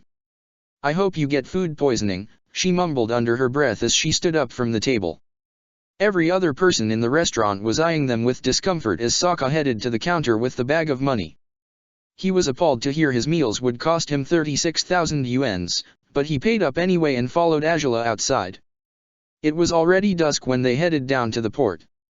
The captain of the Royal Guard was pleased to see them returning, but he was surprised by the angry expressions in their faces, which made him assume the worst had happened. Princess?" he asked, as she climbed aboard and looked for the man in charge of the vessel. "We are leaving now," she declared. "Set the course for Shujing, Captain." The ship's captain bowed down to her and raced to the machinery room to follow his princess's command. The Royal Guard's captain turned to Sokka and stopped him, grasping his shoulder to do so. You didn't lose, did you? Because if you had..." "No, I won in the arena," he muttered. "But I don't think I did when it came to her." "Huh," said the guy, but Sokka pushed off his hand and kept walking, puzzling the man even further. This time he was the one left gazing at Angela when she turned towards her room. He glared at her back, wondering if she truly believed all the things she'd just told him. How could she truly believe the Fire Nation's ways were right? It was preposterous that she'd pretend to justify their behavior, but for some reason, most her words had made some sense after all. If she was right about there being other types of bending nations who had been taken down by the remaining ones, he didn't even want to think about it. He headed to his room and tried to get some sleep, in hopes to get her piercing words out of his mind. Angela locked herself up in her cabin and lay down on her bed as she tried to calm herself down. She had always been told the very same words she had used on Sokka, that her people were doing what had to be done, they were protecting themselves and making sure the world would be led to progress, because the four-nation division was going to crumble down eventually and only the strongest nation would survive, but he was right. The slaughter was unnecessary, the gladiator fights were proof that they were being irrational, the regret he had spoken of was something she didn't feel. Was it the one thing she needed to become human, then? Her mother had once called her a monster, had she done it because of her lack of regret? Was it that her mother had thought in the same way Sokka did, and she hated the way the Fire Nation was taking over everything because she believed it to be inhumane? Well, who needed to be human anyway? The Fire Nation didn't, most certainly. They had cast away all weaknesses, and they would triumph over every obstacle in their way. Bothering with nonsense about being ethical and righteous were excuses for the weak. The strong ones didn't need to feed on such ridiculous lies to stand up for themselves. Angela soothed herself with these thoughts and closed her eyes, not really falling asleep as the ship began moving, starting back on its route towards Piandeo's home. A day and a half passed by again, but this time, Angela and Sokka avoided each other. After that discussion they had come to realize that whatever camaraderie they had developed had only ever been superficial, they were only ever meant to be sponsor and gladiator. To aspire for any sort of reliability beyond that had been foolish from both of them. Angela spent most her spare time training on the main deck. Sokka simply stayed in his room, only leaving it to get something to eat, but even his insatiable appetite had been affected by the huge fallout between them. All he could do was wonder if all those excuses she had given him were thought to be valid, if they were to be registered in history as the way the world had to evolve. It sickened him to think so. After breakfast on the second day, thanks to favorable tides, they were already at Shujing. Sokka wasn't even sure if he wanted to return to Piandeo. His heart was in such disarray that he feared he wouldn't perform up to his usual standard and he would disappoint his master because of it. Still, he wanted to be as far away from Angela as possible, so returning to the place he had called home for a month was an idea he welcomed with open arms. He headed to the main deck and walked towards the ramp, trying his best to ignore the presence of the princess, who was sitting on the throne-like chair of hers. Angela's eyes didn't leave the figure of her gladiator, although she wasn't particularly comfortable with the situation either. She had reached a natural conclusion during the voyage: they would never understand each other. It would be better to forget all about politics and wars, and simply focus on the issue at hand, which was training Sokka into becoming the best gladiator ever and getting him to climb all the way to the first position of the ranking. Once that was done, she could drop him off in his barren and frozen wasteland and forget about him and about all the things he had told her before. She stood up when they anchored at the shore and Sokka headed down the ramp immediately, only turning around once he was in solid ground again. He looked at her warily, as if staring directly at an enemy, since that's what she had become in his eyes again. "You're not tagging along this time?" he asked, hoping she'd say she wouldn't. It was too uncomfortable to be near her. "There's no need for me to go," she replied curtly. "You can make your way to Piandeo on your own, can't you?" "Sure I can," said Sokka, staring at her sideways. "See you, then. I will return in about a month's time, when I've issued out the challenge for your next fight," said Angela. "Make sure you're ready to face a new opponent by then." "Got it," said Sokka. "Do us both a favor and choose a non-bender from the bottom half of the ranking this time, can you?" "Fine," she said, sighing. "See you, then," he said, lifting a hand in a very disheartened wave as he walked away through the marked pathway, headed towards the town of Shujing. Angela watched him go, feeling uneasy as she did. That terrible spat made her feel, for some reason, that as he walked away from her, he was taking with him something she hadn't known she would miss if she lost it, though she had no idea what she was losing in the first place. She rolled her eyes at the ridiculous thoughts her subconscious was sending her way, and she ordered the barge's captain to head back to the mainland right away, before her mind tried to pull any more tricks on her. Chapter 13, Introduction 13. Admiral Chan was most surprised to receive a summons from the Fire Lord while spending a nice and comfortable break in the Fire Nation resort located in the north of the former Earth Kingdom. He had headed back to the Fire Nation mainland feeling quite displeased by the interruption, but hoping that Oze had called to offer him a raise or a promotion. It wasn't until he crossed the threshold of the Fire Lord's throne room, after a week of traveling to get to the capital, that he began to suspect what the purpose of this meeting was. Sitting behind his magnificent curtain of fire, the leader of the Fire Nation welcomed him with a glare that Chan took as a bad omen. A figure sat at Oze's right. The light emitted by the flames revealed her to be the princess. "Fire Lord Oze," said Chan, bowing down. "You requested my presence." "I did, Admiral Chan," said Oze. "There is a matter of utmost importance that we need to discuss." "What might that be, my lord?" asked Chan, trying to conceal the fear in his voice. If Princess Angela was involved, this could be anything but good. "The matter of my daughter's engagement to your son," said Oze.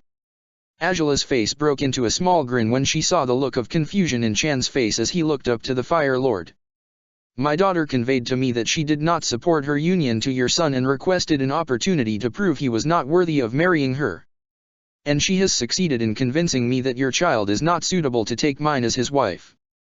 What? Squealed Chan. That's absurd. How could she prove anything? I went out of my way to sponsor a gladiator, said Angela, not caring if she was interrupting the admiral as he spoke. A non-bender, who had never fought against another man in the superior gladiator league. I managed to defeat your son while sponsoring such a novice fighter. You ought to be ashamed of him. What? Yelled Chan. And no.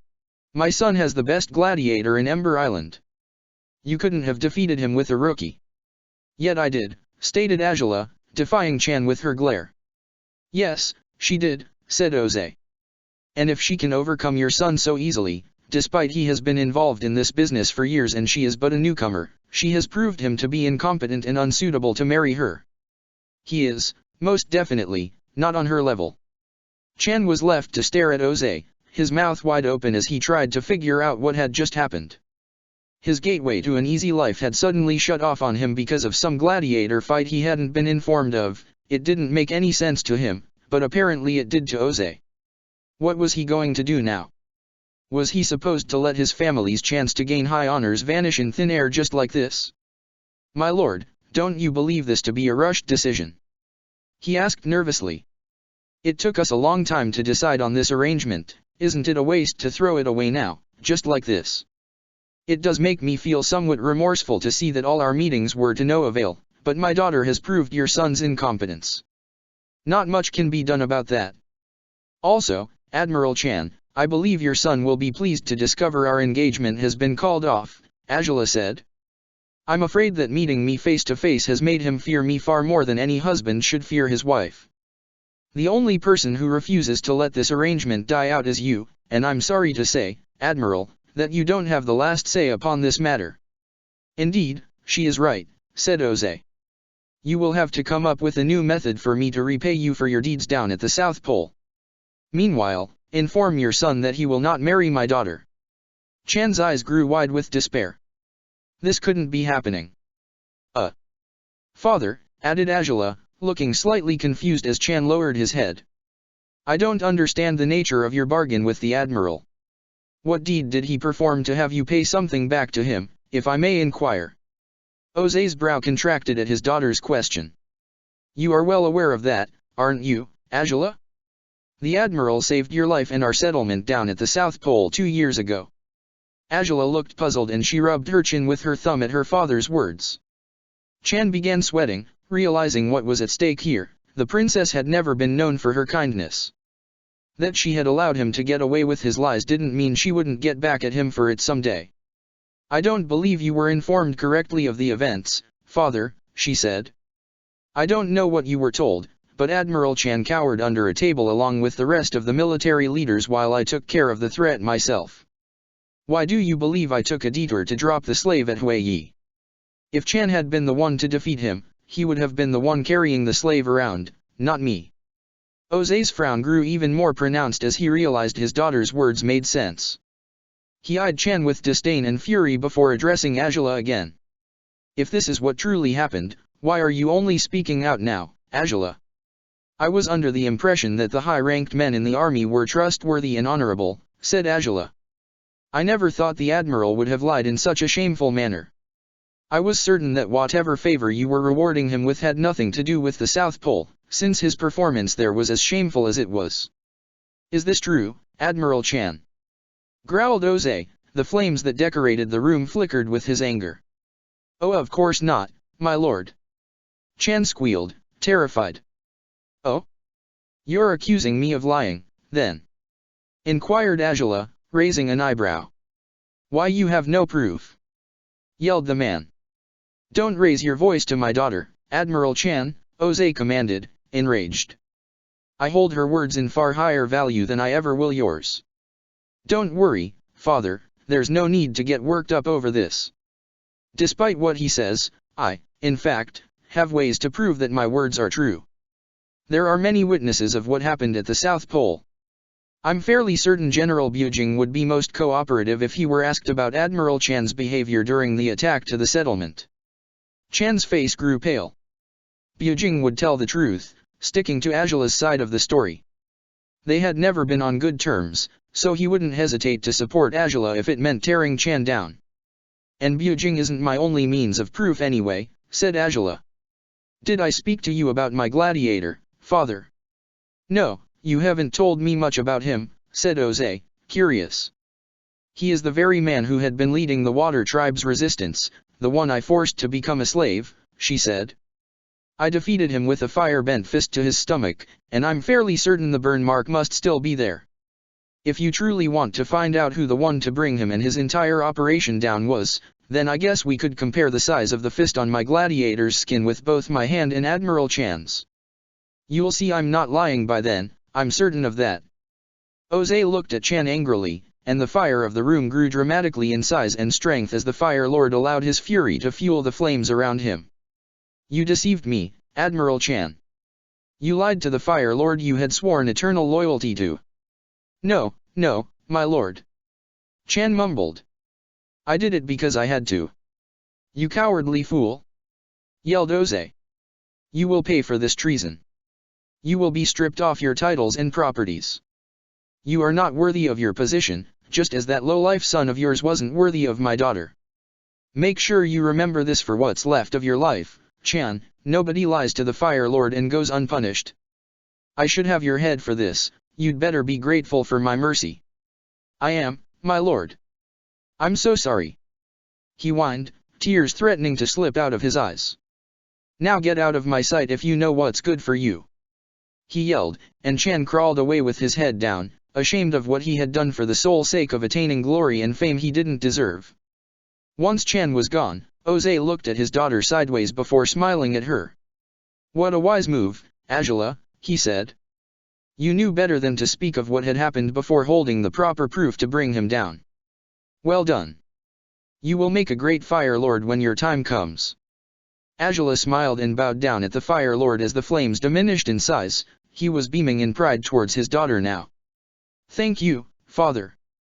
A few minutes later, Angela walked through the halls of the palace while trying to taste the joy of finally being free from both Admiral Chan and his son, but something kept dragging her down, and even if she would refuse to admit it out loud, she was perfectly aware of what it was.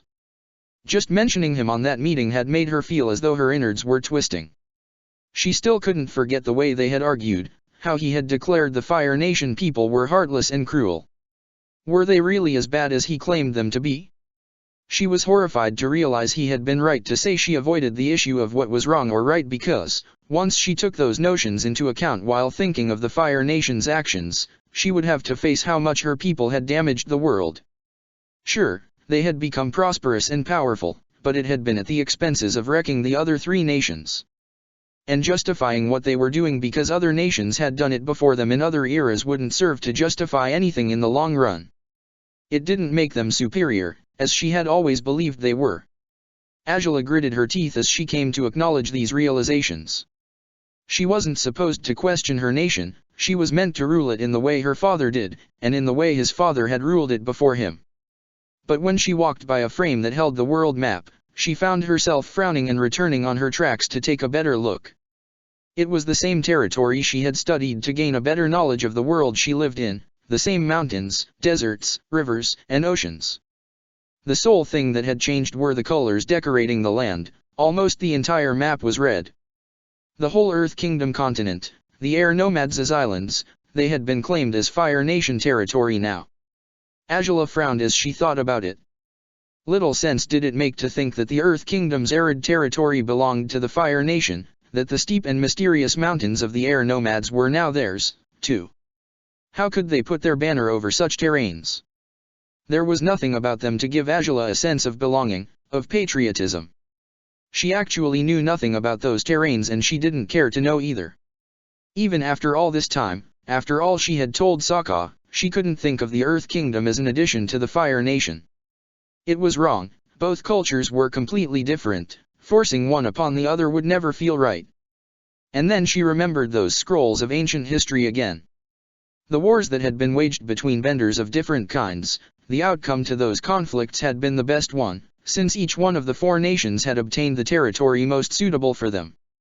But surely, at some point in time, that division wasn't necessary.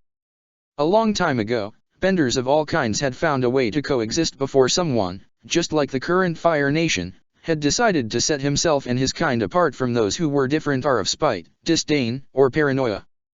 Slowly she allowed her eyes to grow out of focus, the image dimmed, the colors were no longer as strong and they morphed into different shades. Now the territories weren't distinguished by their color, they were one and the same even when they were different too. The world was truly diverse, but everything had been able to coexist harmoniously. Surely, everything had been peaceful before humanity had determined to divide the land. Oh, people were such fools indeed. It was likely that, if any deities existed in this world, they would be laughing at them right now, pitying the lowly men who played at being gods. Angela, spoke a familiar voice, bringing the princess out of her trance with a start. Ty Lee and Mai stood at the end of the hallway, looking at her with curiosity. "What are you doing there?" asked Ty Lee, beaming as Angela walked towards them. "Nothing in particular," replied Angela, doing her best to conceal that the very basis of her identity was falling apart because she had allowed Sokka's words get to the best of her. Neither one of the girls seemed to believe her, but they decided to cast the subject aside if only for now. "So, we heard you won," said Ty Lee, cheerfully. "How did it go? Tell us." "Oh, right," said Angela. "It wasn't a very troublesome fight, in fact it was anything but troublesome. Anyhow, I got rid of Chan and I also made sure his useless father would finally understand that he should have never underestimated me." "That's great," asked Ty Lee, half smiling as she eyed Angela with concern. "What's the matter?" asked Angela, surprised at the strange expression in her friend's face. "Why are you looking at me like that?" "What you just told us," muttered Mai. "It's supposed to be a good thing, isn't it?" "Yes, it is," said Angela, now turning to her other friend. "Then why aren't you happy?" asked Mai. "I don't expect you to go all Ty Lee about it." "Hey. But I've known you for a long time, and this definitely isn't the way you look when you've just gotten your way," said Mai. "What happened to you?" Angela had always thought Mai's sharp mind was impressive, but she hated it when she used those observation powers on her. "How about you start finding a new subject to interrogate and you leave me be for a while, Mai?" asked Angela, walking off in hopes the girl would take the hint. "Mai's not the only one who can notice you're acting weird, you know," said Ty Lee, as they both followed the princess. "I know you well enough to realize there's something wrong." "Well, it's none of your business anyways, so there's no point in prying since I'm not going to say a. It's him, isn't it?" asked Mai, making Angela stumble with her own feet. "Your Gladiator. He did something to you, didn't he?" Angela stopped on her tracks and turned around just to give Mai an enraged glare. "I said it was none of your business." "It is him, then," said Mai, crossing her arms as she looked at the roof in quite a careless manner. "Did he do something to you?" asked Ty Lee, worried. "Because if he did, I'll teach him a lesson or two." "As if I couldn't do such a thing myself," said Angela, rolling her eyes. "He didn't do anything, damn it, and I don't want to talk about it anyway. We're going to keep asking until you give us an answer, so even if you don't want to spill all the details, you can at least sum it up somehow," said Mai, shrugging. Angela glared at her and rolled her eyes before huffing in annoyance. "It's not really half as complicated as you think. I realized I was being a fool by misunderstanding what the situation between us was." "Huh? What did you take it for?" asked Ty Lee, her eyes growing wide. "I don't know," said Angela, truthfully. "But I was stupid to make that mistake. He and I, there's no way we'll ever understand each other. And why should I even bother trying to understand him, anyways? I'm only using him, and he's only using me, too. Getting invested in this is only going to cause me the kind of trouble I'm better off avoiding." What form of investment are we talking about exactly?" asked Ty Lee again, confused. I don't even know, really," said Angela. I was naive and I forgot he was just a slave while I was a princess. There was some sort of respect between us, or so I thought. And then, just as quickly as it came, it was gone again. Huh, said Mai, thoughtful. I'm surprised it upsets you that much. It doesn't, really, muttered Angela. I'm just bothered by some of the things he said, not over how our relationship, or whatever that was, fell apart.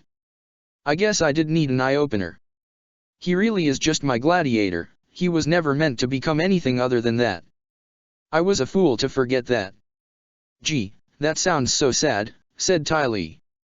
Oh, well, then, if you're really only using him for fights, am I allowed to start something with him? Angela glared at her in visible irritation. I think we already discussed that, didn't we? I'm not letting him get distracted. He's only around to fight, nothing other than that. If you want a boy toy, find someone else for the job. You're always so stern, Angela, said Ty Lee, sighing. Well, fine. I'll find my own if it bothers you that much. But make sure to let me know if you change your mind, okay? Why do you even want him so badly? Asked Angela, rolling her eyes. Why do I want him? Have you taken a good look at him? Asked Ty Lee, blushing slightly as she giggled, picturing him in her head. I'm so sure he must be amazing in bed. The comment made Mai stare at her in surprise at her intrepid assertion while Angela's eyes went wide in shock, wondering how the hell Ty Lee would know something like that. Ty Lee, she said. What's the matter with you? Oh, come on. You know I'm right, she said, folding her arms stubbornly. Angela didn't understand how Ty Lee could know if her gladiator had any skills in bed. She had no clue if he really was any use in it or not, since it didn't matter much either way. Still, her mind betrayed her by reminding her that somersault he had performed, the way his muscles had contracted, the flexibility and strength he had displayed. She was blushing before she knew it, as she started to guess Ty Lee's words might be true after all. That annoying girl, she had been the one to make her notice the man was attractive in the first place, and now she was making her think about his potential in a sexual scenario. Ugh, she said, irked at both Ty Lee and her mind for giving her such scandalous thoughts. The princess stormed off, still followed by both Mai and Ty Lee, the former just glaring at the latter with disapproval. Still, for Angela's well-being, they decided to stay off the subject of her gladiator for the rest of the day, something that Angela was grateful for, despite being unable to stop thinking about him anyway.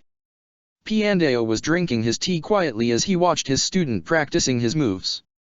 He had noticed there was something off about Sokka for a few days now. His mind was troubled for reasons Piandao couldn't understand, but he could ascertain that whatever was bothering Sokka was taking a toll on his performance as a warrior as well. Like a turtle without its shell, a powerful swordsman can become weak if his mind is clouded by worries and troubles. Sokka, said the man. What's wrong? Sokka stared at him in surprise at first, then he sighed as he lowered his sword. I've been acting weird, haven't I? There's still food in my kitchen 6 days after your arrival. If that hadn't been clear enough a clue, watching you now has cleared all my doubts. What troubles you? He asked again, taking a sip from his tea. Sokka looked up at him and sighed, afraid to tell Piandao about his argument with the princess. He had claimed that all Fire Nation people were evil. He had forgotten Piandao was Fire Nation, too. Many times he had said Piandao was the greatest man he had ever met, but now he began wondering if he had made a mistake either in his judgment of the people from the Fire Nation or in his judgment of his master. Sit by me and have some tea, Piandao said, offering him a cup of tea. It will make you feel better. Sokka didn't understand how drinking a hot beverage would improve his state of mind, but he obeyed his master despite his doubts. And before he knew it, he was telling the older man all about his discussion with the princess right after his triumph at the arena. So she dropped me off here, and I guess she was pretty upset too when she realized I won't stand for all the crap the Fire Nation has done, the crap she has done. But the things she said, they were really unsettling. I have no clue if she actually believes every word she said or if she only says that sort of stuff because that's what's expected from her, since she's the princess. She most likely believes it, said Piandao. Most Fire Nation people believe those arguments to be valid excuses for what their leaders have done. Sokka grimaced and looked at him sideways as he sipped his cup of tea. Then, do you believe it? Of course not. Relief washed over Sokka as he sighed, feeling the world still made some sense despite all the latest happenings. I'm so glad, he said, smiling. But, how come don't you believe it? Why don't you? It was part of my inner journey to become a better swordsman, you might say, muttered Piandao. I began thinking about what the purpose of fighting in the war was. Why was I killing all those people? Why was I following the orders of a regime that I didn't agree with? There was nothing forcing me to stick to the Fire Nation's ways if I didn't agree with them. So, you didn't feel any duty to your country or anything of the sort? Asked Sokka, surprised. I did, said Piandao. I belong in my nation, which is why I live here and I strive to teach other Fire Nation people the true way of the sword. Those who learn through my teachings should develop their own way to judge the world, and they won't accept the doctrines of the Fire Nation without giving them proper thought first. And that's why you left the army, then? Asked Sokka. Yes. Regrettably, there's very little a man like me can do to change the world. I'm not growing any younger, and my attempts to turn the Fire Nation to the right path failed poorly. The very least I can do is hope that my students will succeed if they try to make this world a better place. Huh? Said Sokka. You expect me to try to change this world? Why not? Sir. I may be close to someone who holds a great deal of power, but I'm just a slave to her, said Sokka. And even if I tried to talk her out of her delirium, she'd still think she's superior to everyone because she's the Fire Lord's daughter. Honestly, I don't think I'll ever be able to reason with her. The worst part is that I'm afraid I'll end up believing her nonsense someday. Sokka, a swordsman who knows who he is, can change the course of a fight, and by changing one fight, he can change an entire war. Do not doubt yourself, don't let her words turn you into someone you won't be able to recognize in the future. You are who you are, Sokka, and even if it's good to hear to what others have to say, you must make sure you don't lose sight of your true self as you listen to them. You mean I should listen to her while staying true to who I am? Asked Sokka, taken by surprise. A wise man is the one who is willing to listen to the opinions of others and build his own upon his new discoveries. A fool would be stuck in his own beliefs, never caring for what others have to say. Well, I'm afraid she's a fool, then, said Sokka, shrugging. I don't believe so, said Piandao. The princess is cunning and highly intelligent. It would do you good to not underestimate her, even if you're angry at her. She's likely to take in only what makes her stronger, though, so you will have a hard time trying to make her see that the world we live in has been soiled with malice, greed, and power. Regardless, Sokka, you mustn't take this fight to be lost just yet. I'm certain Princess Azula has a sharp mind, she's not as thick-headed as she would seem to be. Be strong, and if you feel you're about to lose yourself, remember this conversation and remember the man you truly are. Sokka smiled and nodded. He had no idea if Piandao was right about Azula, but he hoped he would be. Maybe Sokka held the only chance to change the Fire Nation, and the way to turn everything around would be to help Azula realize that the world needed to change, and that she was the one who could turn everything to the better. She held more power than anyone else he knew, since she was the Fire Lord's daughter, after all. Sokka finished drinking his tea feeling a lot better about himself and more certain of the future ahead of him, no longer dreading the day he would meet the princess again. So, he's 420, then?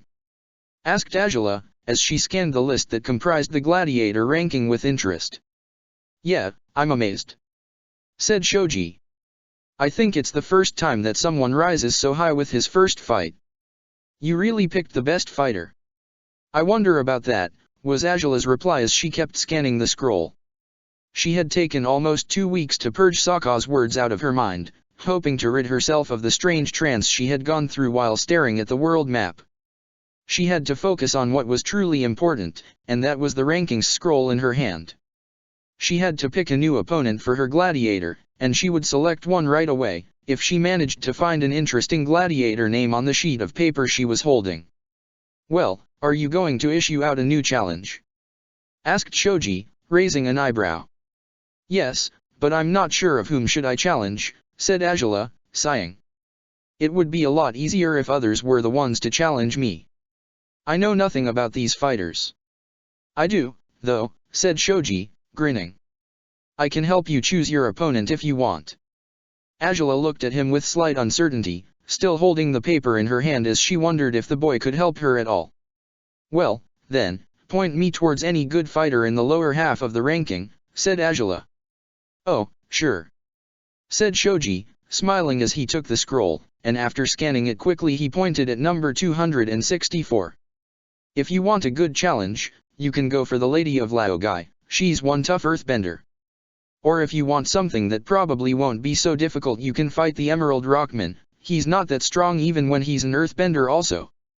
Wait, said Angela, recalling the entirety of Sokka's request now. It's better if you suggest non-benders. Oh, non-benders, said the boy. That's okay. Non-benders it is. The butterfly lady is pretty easy to beat, apparently, even if she's quite dangerous. She's 324, so she's not that high, really. You can also fight the harvester, he has this horrible scythe but he's a good challenge if that's what you're looking for. Angela frowned at those words, thinking both options were ridiculous to say the least. Shoji took the hint and continued looking at the scroll, searching for something better, although Angela began thinking he would fail at it. She was starting to consider ignoring Sokka's request and tell Shoji to challenge one of the earthbenders he had mentioned earlier when a fat, bald man approached the counter. Shoji, my boy. What news have you got for me? He asked, grinning. Oh, sorry, Mr. Hosang, said Shoji, looking up from the ranking to regard the man. You haven't received any challenges this time. What, not even one? Asked the man, his squeaky voice annoying Angela a little. Bleh, that's so boring, where's my hornet at right now? Let me check. Said Shoji, looking at the scroll again. The hornet is, at the time, in the position 382. Do you wish to send out a new challenge? Is there anyone good out there to fight? Said Hosang, sighing. He suddenly realized Angela was staring at him. As usual, her golden hairpiece was an instant giveaway of her identity, and the man's face flushed with amazement as he remembered the rumors he had been hearing about. Could it be? He said, his surprise turning into a grin. The princess is truly sponsoring a gladiator. Yes, she is, said Shoji, smiling. And you are? Asked Angela, raising an inquisitive eyebrow. Oh, where are my manners? He said, smiling. I'm Hosang, a goods merchant from Fire Fountain City. I moved here only a few years ago, and I sponsor the Red Striped Hornet. The Red Striped Hornet is a non-bender, by the way, said Shoji, grinning. Hosang's Gladiator might just be what you were looking for, princess. Angela looked at the ranking again and scanned it for the data of the Hornet with a quick look. 37 wins, 8 losses, and a total of 644 points. She would give Sokka 119 points if he defeated her. Indeed, said Angela, staring at Hosang again. How would you feel, then, about having your gladiator fight mine? Hosang's mouth fell open and he looked terrified. He had never thought he would have the chance to even speak with the Fire Nation princess, let alone to have his hornet fight her gladiator. I'm not so sure, princess. No need to be so shy, there's nothing to be afraid of, said Angela. My gladiator has only fought once so far, you have nothing to fear from him. What type of bender is he? Asked Hosang, still scared. A non-bender, actually, said Angela. He is quite strong, but I'm certain your fighter is good enough to give him a proper match if these numbers are accurate. 37 wins and only 8 losses show your gladiator must be quite a worthy opponent. I hope so, yes, said Hosang. You have only fought once, then? Well, I did hear a few rumors about how that fight went, he even had spare time, didn't he? Oh, yes. But his rival wasn't as deadly as he seemed to be when faced against someone with a keen intellect, said Angela, shrugging. Anyhow, shall we do this, then? Your hornet against my wolf. Hosang looked worried, afraid of what the consequences would be if his fighter defeated the princesses, but then again, even if she was the Fire Lord's daughter, the judges would play fair, wouldn't they? She couldn't just get away with triumphing only because of her position in society. If her fame was accurate, she was the type to take matters into her own hands and solve all her problems out of her skill alone. Nobody understood why she behaved like this, all they knew was that she did. So, would she take kindly to losing against him? Surely not, but she would be able to accept the result of the battle no matter what it was, wouldn't she? He smiled awkwardly and nodded after pondering the situation. Yes, I think this challenge is a good idea, he agreed. Although it makes me nervous to fight the princess. Oh, don't worry, you're not going to fight me, said Angela, smiling. If you were, your concern would be justified. Your gladiator will be fighting mine, which is an entirely different thing. So I suggest you sit back and enjoy the show. The best fighter will win, surely. Right, said Hosang, grinning. Well then, what shall be the terms of the combat? Shoji wrote every word down as they settled the arrangement. Since they both lived in the capital, the fight would take place in this very arena. Shoji grinned as he read the information he had just scribbled on the arena's journal, fixing the fight's date in 2 weeks' time. He looked at that name, the Blue Wolf, and smiled. He had been waiting eagerly for the day when he would finally meet the warrior the princess had considered worthy of sponsoring, and said day would arrive shortly. Chapter 14, Introduction 14. Walking all the way to Piandeo's mansion was nerve-wracking for Angela this time. She blamed it on Tai Li, since she was the one who had given birth to the strange ideas that were now nestling uncomfortably in her head. She had delayed the trip to Shujing as much as she could to avoid meeting the man who had been at the core of most her thoughts lately, but she couldn't put it off for much longer if she wanted them to arrive to their next fight on time. Even when she was in front of the gates, she recalled the ridiculous way in which he had struck the door on their first visit to the sword master. She sighed as she knocked, not knowing if she would ever get her gladiator out of her thoughts again, but hoping she would regardless. The sun was setting already behind the magnificent mountains that surrounded the island when Fett welcomed her inside, neither of them talking about anything beyond the polite exchange of pleasantries. Angela allowed him to guide her towards the open garden where Sokka was training, and she did her best to keep calm and steady over their reunion, by reminding herself that her relationship with him was strictly business, nothing other than that. She was to take him back to his home eventually. He was supposed to aid her in changing the ridiculous sexist society in which she lived. He wasn't aware of it, but that was the purpose she kept him around for, and she couldn't forget it. She would have no more nonsense about their completely opposite political views, and she would definitely have no more of Tai Li's absurd ideas of Sokka's potential as a sexual partner. Never before had her resolution crumbled with such ease. She stopped in her tracks when she caught sight of him, standing, shirtless, in the garden, holding a bucket of water in his hands. His hair was mildly disheveled, and, judging by the pearls of sweat dangling on his body, he had only just been hard at training and he was finally taking a break. Angela found herself forgetting even where she was standing as she stared at him in awe, her mouth agape as her heart suddenly began pounding in her chest. Not only was it enough that Tai Li had filled her mind with weird ideas, now she had to witness him in his entire splendor, his caramel-skinned body looking ridiculously alluring for her as he lifted the bucket over his head and tilted it, showering with its content. Angela's eyes grew wider at the sight of the water running down his body.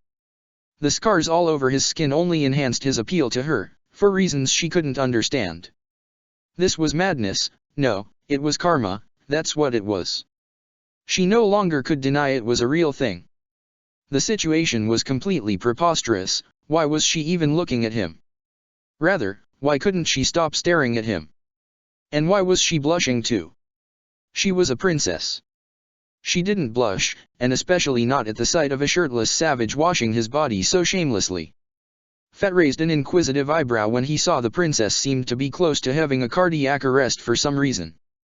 To Fett, Sokka had simply thrown a bucket of water over his head. He didn't know that something was stirring within Angela at the sight, something she couldn't control, and normally she hated everything she couldn't control, but it was impossible for her to snap out of the trance no matter how hard she tried. His wet hair locks had fallen out of his usual wolf tail and his lips were parted as he tasted the water he had just thrown over him. Fett decided to lurk away from the scene, certain the princess had forgotten he was there altogether, and his assumption was dead on, clearly. Sokka shook his head, spraying his surroundings with small droplets of water as he placed the bucket in the ground. He was about to fix his hair when he looked at his left and realized he wasn't alone. "Wah!" he exclaimed at the sight of the princess. "When did you get here?"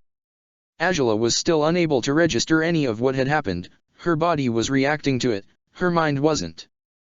The blush on her face was nearly as intense as the red on her clothing by now. It took her a few seconds to regain her senses, and when she did she shook her head promptly, focusing her gaze on the wooden floor for a moment, trying to get her mind to work again. She blinked repeatedly, struggling with herself as she did. You okay?" asked Sokka again, and she replied with a strange sound that was halfway between a laugh and a cry. Why you, what the hell were you just?" she asked, her eyes betraying her will as they twitched towards him, stealing another glance at that magnificent wet body.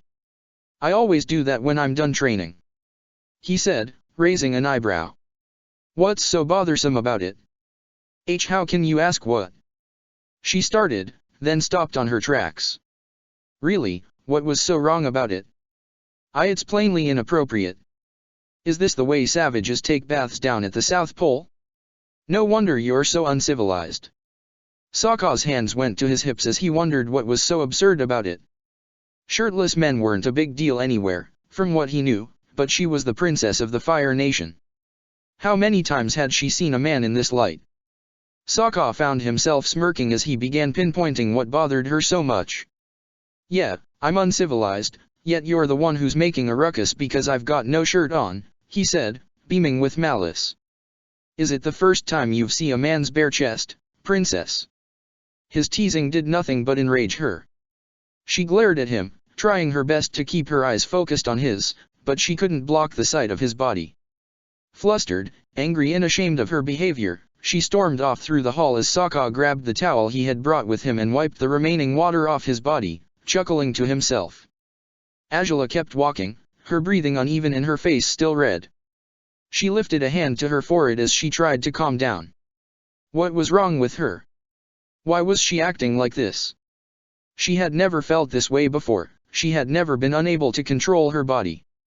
She had trained for ages both physically and mentally to keep control so that she could excel at bending in every single discipline she dared take upon. But now, all those years of molding her mind into a perfect state had gone to waste. Ty Lee's ridiculous idea returned to her for the millionth time. I'm so sure he must be amazing in bed. With that body, he damn well should be. She punched the wall when that thought crossed her mind. What was the matter with her?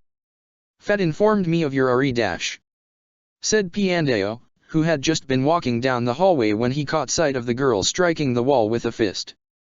Princess. Ha.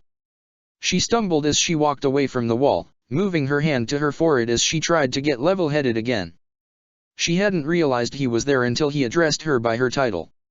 Master Piandao, good to see you, she said, even though she still hadn't even looked at him. Are you all right, princess? Do you need anything? He asked, confused. And no, I don't. Everything's fine. Here, she said, breathing deeply to bring herself back to reality as she handed him the bag of money she owed him on this occasion. What do you think of his progress this time? Was he any good? He has progressed considerably, said Piandao, still eyeing Angela with slight uncertainty. Are you sure there's nothing I can do for you? Don't mind, Piandao, said Angela, rubbing her temples and still avoiding making eye contact. So, is there a new fight for me now? Asked Sokka, walking up to them while still wiping his body with the towel. Only by hearing his voice Angela winced and stared pointedly at the floor. The flush on her cheeks, which had become fainter for a moment, came back at full strength as she recalled the sight she had just been a witness to. Piandao raised an eyebrow as he began connecting the dots. Her behavior was definitely most unlike her, and Sokka was being ridiculously bold to be shirtless while being near such a high-class lady. Sokka, you might want to put a shirt on, said Piandao, to Angela's relief. It's not very courteous to wander around the house in such a get-up if there's a lady here. Oh, sure, said Sokka, shrugging. He walked into a room not too far away from where they stood, and when he exited it he was cladding his torso with a shirt to Angela's relief. She was also slightly disappointed, but she would never admit to that, of course. So? Am I up for another fight, then? Yes, said Angela between gritted teeth, still refusing to turn towards him. You're due to fight in 2 days' time. So get ready to leave. Right. Said Sokka, sighing. Where's the fight this time? At the Grand Royal Dome, in the capital, she replied. Get moving, we don't have that long to get there. Fine. Whined Sokka, heading into his room again to gather his weapons. Piandao followed him with his eyes until Sokka was gone from sight, and then he turned his attention back towards the princess, who was still flustered. Princess, is everything all right? I already said so, didn't I? Why do you keep asking me that? She replied harshly, glaring at him and finally making eye contact with him. Because Sokka was rather upset over a certain argument he had with you before you dropped him off here, said Piandao, taking her by surprise. He was upset? She asked, blinking rapidly. He told me about what motivated the argument, said Piandao, and Angela huffed, returning to her normal state as she glared at him in derision. And I'm certain you side with him, don't you? She grunted, curling up a hand in a fist. My side upon this matter is of little importance, princess, he said, knowing he was walking on a tightrope by addressing the issue. Anything he dared utter might be turned against him one day. There's one thing you need to understand, though. If you try to feed him ideas about how the Fire Nation's doings are completely justified, you'll never get to his good side. He is a strong-willed man, and his mind is sturdier than any metal I've ever seen. Bothering him with this won't be of any use to you. His contempt for this nation will only grow stronger with each word you say. I am completely aware of that, you don't need to. Started Angela, but he interrupted her. Nevertheless, you might succeed in filling his mind up with these ideas, said Piandao. One day, he might grow to believe them to be true. You might take that to be a great change, but if you break him in this manner, you'll destroy his identity. What makes him strong, what makes him endure this cruel world, despite all the pain and suffering he's been through, is that he's still himself. Once you take that from him, he won't be the gladiator you've come to appreciate. Don't shut him down, princess. Don't try to turn him into someone he's not. And how exactly was I supposed to turn him into anything else, really? Asked Angela, rolling her eyes at Piandao's words. The man does just as he pleases. He doesn't even behave like a slave, he's completely insane. I'm pretty sure we all have different standards on who sets a good example for insane, said Sokka, returning to the hallway and earning himself a glare from the princess. She was still uncomfortable around him, but after Piandao's words she had recalled the conflict she was currently having with the gladiator, that other conflict which had nothing to do with his shirtless figure. Of course we do, she replied curtly. Are you ready to leave now? Yeah, said Sokka, turning to Piandao and bowing down to him. I'll see you soon, master. Good luck on your fight, Sokka. Don't forget to be patient, said Piandao, and Sokka nodded. I won't, he said, grinning. Farewell. By the time Sokka was done saying goodbye to Piandao, Angela was already on her way outside. Fett didn't lead them this time, since it seemed he had other tasks to handle and the two of them could find the exit with ease already. Angela walked ahead by a few meters, trying to keep her distance from the gladiator, who wasn't particularly bothered by her distant attitude. Nevertheless, she had to wait for him to pull the gates open, since she hardly ever was the one to open or close any door due to her privileged position as a princess. So, who am I fighting this time? Asked Sokka, once they were outside the mansion's grounds. Angela fumed once again before replying to him. Your new opponent is called the Red-Striped Hornet, a non-bender who uses knives as a weapon, according to what I know. Knives? Sokka repeated. Doesn't sound so tough. What position? 382, was Angela's quick reply as they stepped into the town. So now you don't mind walking through the main road? He asked, surprised. The townsfolk stared at them in both awe and curiosity. I only avoided it before to make sure rumors about your training with Piandao wouldn't reach the ears of those who didn't need to hear about it, said Angela. And that hardly matters now, really. It doesn't. Asked Sokka. I mean, a gladiator getting trained by the finest swordsman in the world, it sounds like I've got quite an advantage over everyone else. You do, said Azula. And you'd be a fool to relinquish that advantage or to feel any guilt about it. Every other fighter would do anything to get a chance to train under a master of Piandeo's quality, and every able sponsor would look up the best masters he can afford for his fighter. So what we're doing isn't illegal or anything of the sort. Ah, well, if that's how it works then it's all good, said Sokka, shrugging. Say, are you okay? Why do you ask? Grunted Azula, between gritted teeth. You seem awfully troubled, I think, said Sokka, raising an eyebrow. Why were you acting so weird back there? Is it really because I was shirtless?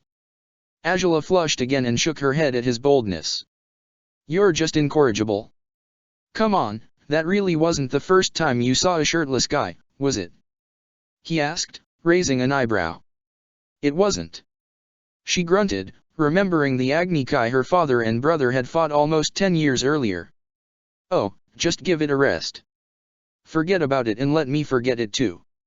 I bet you actually don't want to, he said mockingly, and Azula rolled her eyes, blushing slightly again. Sokka was actually amazed to see he was comfortable around her again. He had been certain that, after their argument, their relationship had gotten completely strained. It was odd that he felt so relieved to see he had been wrong about that assumption, and it was even stranger how light-hearted he felt now to see they could talk and make fun of each other in the same way they used to. It was as if, during these few weeks, something had been weighing him down without his knowledge of it and, as soon as he saw her again, that weight was gone. He couldn't pinpoint what was happening exactly, he was simply glad everything seemed to have returned to normal now. Of course, Azula wouldn't agree with him, seeing how shaken she still was after catching sight of his dripping wet figure, but she was also troubled over Piandeo's words. As they traveled back to the capital and she sat on her throne-like chair while watching Sokka training against imaginary knife-throwing opponents, all she could do was wonder if Piandeo had been right to believe she might change Sokka's way of thinking one day. He had managed to insert unwanted thoughts into her mind. Was there any chance she had done the same to him? The trip back to the capital was uneventful, something that both Sokka and Azula were thankful for. When the ship docked after 2 days of sailing, Sokka headed to his room to pick up his weapons and his armor, and when he returned to the main deck he was most surprised to see a magnificent palanquin in the middle of the ship. What's? He asked, walking towards it just before Azula climbed on board. Weren't you against these things or something? Against the palanquins? Asked Azula. You truly don't understand anything about me, do you? Well, I thought it was weird before when you refused to take it, said Sokka, annoyed. But you did it so many times that I was sure you just didn't like it. As I've told you plenty of times before, I was trying my best not to get noticed by people, said Azula. The palanquin would have given away my identity immediately. But I don't care about that anymore. In fact, I'd rather have people move out of my way and let me pass, and the easiest way to do that is with a palanquin. Sokka frowned at her logic, but he had nothing else to say about it as she climbed aboard, closing the drapes behind her. The palanquin bearers lifted the cabin in a swift motion, attempting to keep it perfectly steady as they walked down the ship. Sokka stared at them with some displeasure, but he was ushered by a royal guard into following the palanquin. He felt rather awkward while walking amongst the royal guards, who made the trip anything but comfortable for Sokka, since they were all silent and stern. He kept gazing at the palanquin in front of him and only now could he realize there truly was a gap between him and the princess, no matter if he usually acted like there was none. He couldn't help but lower his head, feeling the weight of being her slave for the first time in his life. He was taken by surprise when the palanquin halted in front of the royal palace. He had been certain they were to head directly to the arena. Hey, what are we doing? He asked, walking through the guards with ease until he reached the princess. Azula climbed off the cabin and stared at him with a raised eyebrow. How come aren't we going to the arena? We are, said Azula. But I have to get the money before we head out there. We have some time before the match begins anyways, so there's no need to fret about not being punctual. Oh, right, he mumbled. Yeah, you'd better not forget the fee this time. It seems you were the one to forget it, though, she replied, making him wince in annoyance as she turned around. Angela walked into the palace, feeling comfortable instantly when she was home. The gardens, the inner roads, the magnificent building, the footsteps behind her. She halted suddenly and turned around when she realized someone had followed her inside the palace grounds, and it was no surprise to discover who it was. "What are you doing?" she asked, as he stared at her in confusion. "Walking," he replied, shrugging. "I meant, why are you following me?" She barked at him, glaring. "Is there any reason why I shouldn't?" asked Sokka, puzzled. "I mean, your guards are so boring and annoying. If I follow you, at least I'll have someone to talk to." "You'll mean someone to irritate," she grunted, as she resumed the walk, with him right beside her now. "You're too cranky lately, woman," he said. "Loosen up. Don't tell me you're still bitter over seeing me shirtless." Angela stiffened at the mention of the occasion, but she didn't blush, which she might remember afterwards with some pride. "There are ways to get even on that, you know," said Sokka, smirking mischievously. "What are you talking about?" asked Angela, frowning. She had a bad feeling about this. "Well, you saw me shirtless, now I should see you topless and everything will be fine."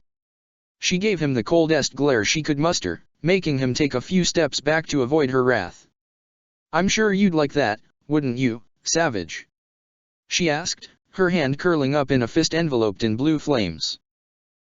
I was just kidding," he muttered, sensing the dangerous tone of her voice.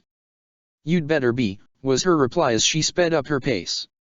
Sokka sighed in relief when she decided not to pursue the matter. He could tell he had been quite insolent, but it had been too good an opportunity to annoy her to let it go to waste. Angela raised a hand to stop him when they entered the palace's main hall. Sokka stopped on his tracks, looking at the very hand that had just been threatening to kill him. 3 different pathways spread out from the main hall, one to the left, another to the right and another one led forward. "Stay here," Angela commanded. "I don't want you loitering around the palace and getting lost." "Then just let me go with you and that way you'll make sure I won't get lost," he said. "You're not coming with me," grunted Angela, glaring at him. "Stay put," I said. "You don't want to face the consequences of disobeying my orders." "I bet I don't," he said, even though he couldn't help himself but smile at her threat. Angela walked away towards the left corridor, still furious. Sokka couldn't help but smirk at the sight. Getting to her bad side was truly dangerous, but for some reason he couldn't restrain himself from angering her almost every time they met. He stood in the intersection of the 3 main halls, not doing much of anything until he decided to check out an interesting painting that was hanging on a wall. "The Great Ship of Young Hua," he read aloud, raising an eyebrow at the painting. "What's so great about it? It's hardly even a ship. It's definitely not great." He was snickering at the painting when he heard the sound of several footsteps nearby. He turned towards the hall at the right and he witnessed what seemed a procession of some kind. Several royal guards with an even more eloquent uniform than Angela's walked behind other soldiers, who were escorting somebody through the palace halls. And Sokka could only think of one person in the world who would have a need for such an opulent parade. His guess was confirmed when he caught a glimpse of a tall man with golden eyes and black hair, just like his daughter's. Clad in red and elegant garments, he walked through the corridor with such grace it seemed that he was trying to prove that walking was an amazing activity that only a few selected men could perform, him amongst them. Sokka's eyes widened at the sight, the magnitude of the situation only hitting him now. He had always dreamt of having an opportunity like this, to find himself near the man he hated so much so that he could have a chance to slay him and make the world a better place by ridding it from the Fire Lord. His hand moved automatically and slowly towards the sword on his back. He wanted to do it, he needed to do it, his pride was begging him to take the chance right away. But he couldn't. What purpose would it serve to bring down the Fire Lord in these circumstances? He wouldn't be able to pull it off anyway. There were too many guards around, and even if he did, even if the man's blood were to stain the marble corridors of the palace, what then? The Fire Lord would be taken to be a martyr, and his equally tyrannical daughter would rule the nation in his stead, and Sokka would only get himself killed, of course. He couldn't kill the Fire Lord and go unpunished for it. His hand stopped in its motion as he realized how pointless killing the man would be. But, oh, he just wanted to slay him. He deserved it. No man of such evil ways should live in this world, and if Sokka had to sacrifice his life to rid the nations of the Fire Lord, then so be it. Sokka! Someone called, startling him and bringing him out of his trance. Two girls were walking down the corridor in front of him, and one of them was waving quite enthusiastically at him. Sokka was wondering why the girl was greeting him like that until he realized that the hand he had lifted looked just as if he were waving at them. He lowered his hand feeling extremely dumb, and he took a last look at the Fire Lord's procession. Neither the ruler nor his subjects had noticed Sokka's presence.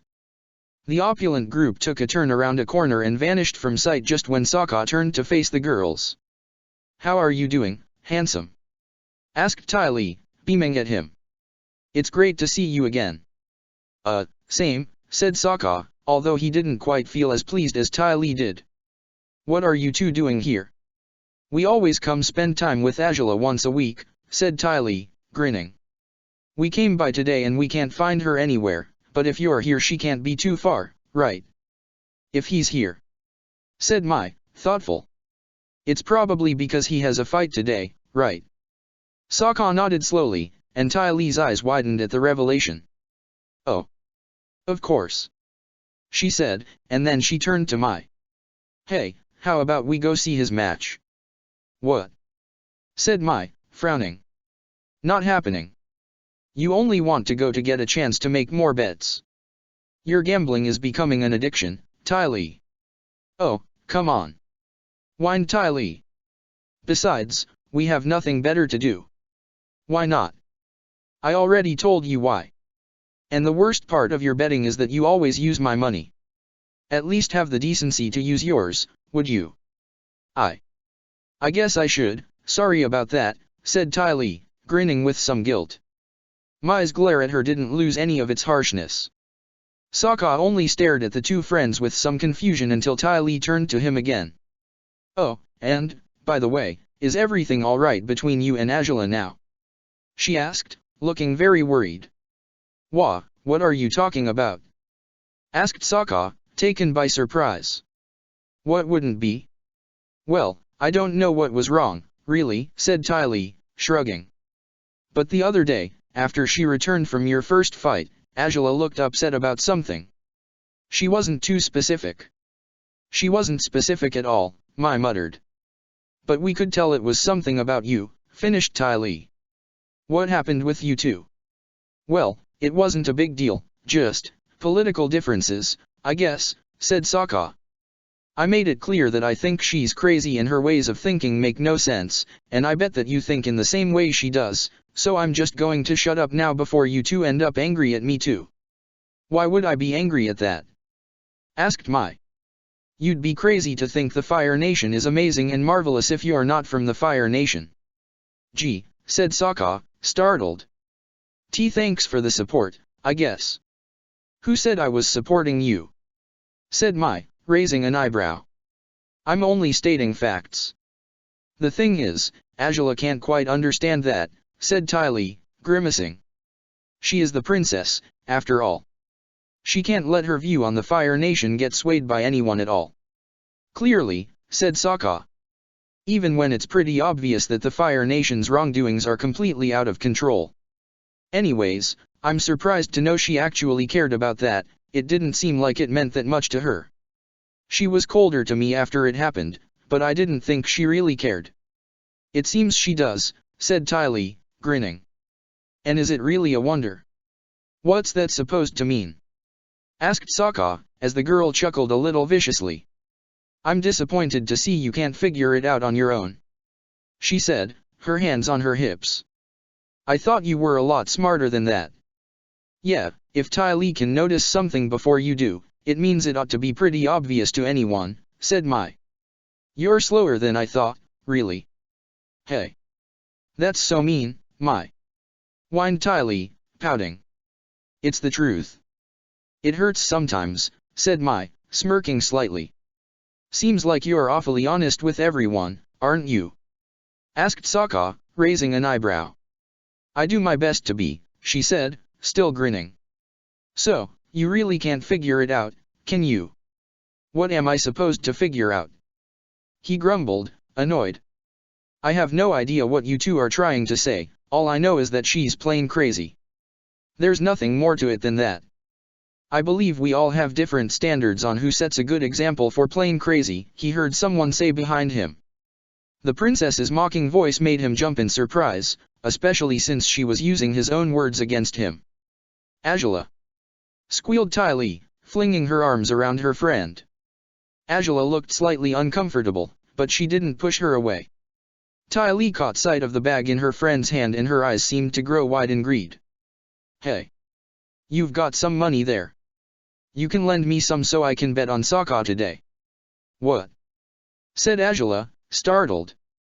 What are you? Are you even going to watch the match, for starters? Of course. Why else would I ask you to lend me money to bet on him? She asked, grinning as she let go of the princess. Ty Lee, the last time you watched a gladiator fight you were reduced to tears, said Angela, her eyebrow twitching. You're saying you can sit tight through this one without a problem? Why not? She said, shrugging. Last time it was traumatic because it was an amateur fight and it was very scary, but this is professional. It's just two guys beating each other up in a sandpit in a far nicer way. Yeah, a really nice way, said Sokka, sarcastically. I can put up with it, really. Said Ty Lee, extending her hand towards Angela's bag of money. The princess stared at her hand as if the gesture was completely incomprehensible. What are you doing, Ty Lee? She asked. I asked you for money, you're going to lend me some, right? She said, smiling innocently. No, said Angela curtly, and Ty Lee's enthusiasm was replaced by disenchantment immediately. I have the exact money I need for the fight in case this moron loses. I can't spare you any of it, and I wouldn't even if I could. That's so mean. Ty Lee squealed again. You're even worse than my. And here I was thinking you had reached that conclusion ages ago, said Angela, rolling her eyes. If you're going to bet anything, use your own money.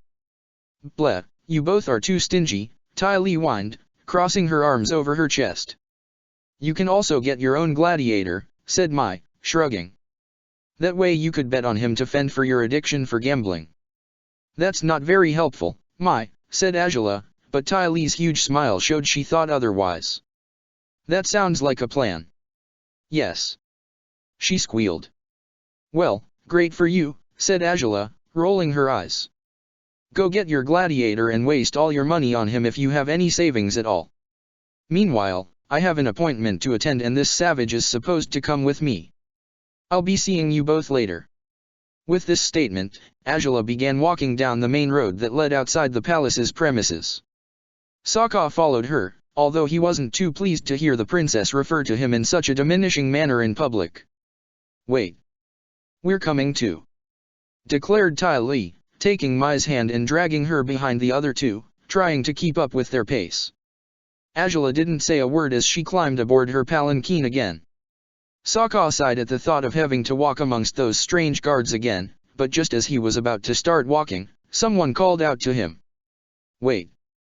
What are you doing? Asked Ty Lee, at which Sokka stopped and turned around towards where he had heard her voice. The two girls were boarding a fancy carriage, and Ty Lee signaled at him to come towards them. We'll give you a ride. No need to walk all the way there. You'll be tired out and you need to save up energies for the combat. Sokka was surprised to hear the girl making such a smart suggestion. He took the offer with a smile and he climbed aboard the carriage right behind them, and to his surprise and relief, Ty Lee sat by Mai rather than clinging onto him. The conversations during the ride weren't particularly interesting for Sokka, since he was busy wondering what his next opponent would be like. Mai and Ty Lee kept talking about matters he didn't understand or care for, and he was trying to get in the right mindset to face the battle up ahead. He was still lost in his thoughts when the carriage stopped again. He was the first to climb off when the driver announced they had arrived to the arena. Sokka was about to head into the building without a second thought, but he stopped in his tracks simply to admire the architecture of the Grand Royal Arena. He stood with his mouth wide open, looking at the magnificent Colosseum in front of him, wondering how such a fancy building could be a gladiator arena. Angela was only getting off her palanquin when she caught sight of her dazed gladiator. She sighed at how ridiculous he looked with his mouth agape as she walked up to him. Are you going to come inside or are you too busy gawking at the building to recall why you're here in the first place? She asked, raising an eyebrow. Sokka shook his head and glared at her, annoyed. Let's get this over with, he groaned. Just what I was thinking, replied Azula, walking into the wide atrium with him by her side. She led him towards the main counter behind which Shoji was sitting, checking the ranking as he usually was. Sokka was too busy staring at every detail of the magnificent vestibule to pay attention to where he was walking to as he followed Azula. Shoji, said Azula, startling the boy, who beamed when he saw her. Check us in. Right away, princess. He said, grinning even though he was surprised to hear Azula speaking of her and her gladiator as us. Most sponsors would only ever refer to themselves and ignore the slave completely, so, is this your fighter? Sokka finally turned to him and stared at the boy with curiosity. Hey, he said, simply.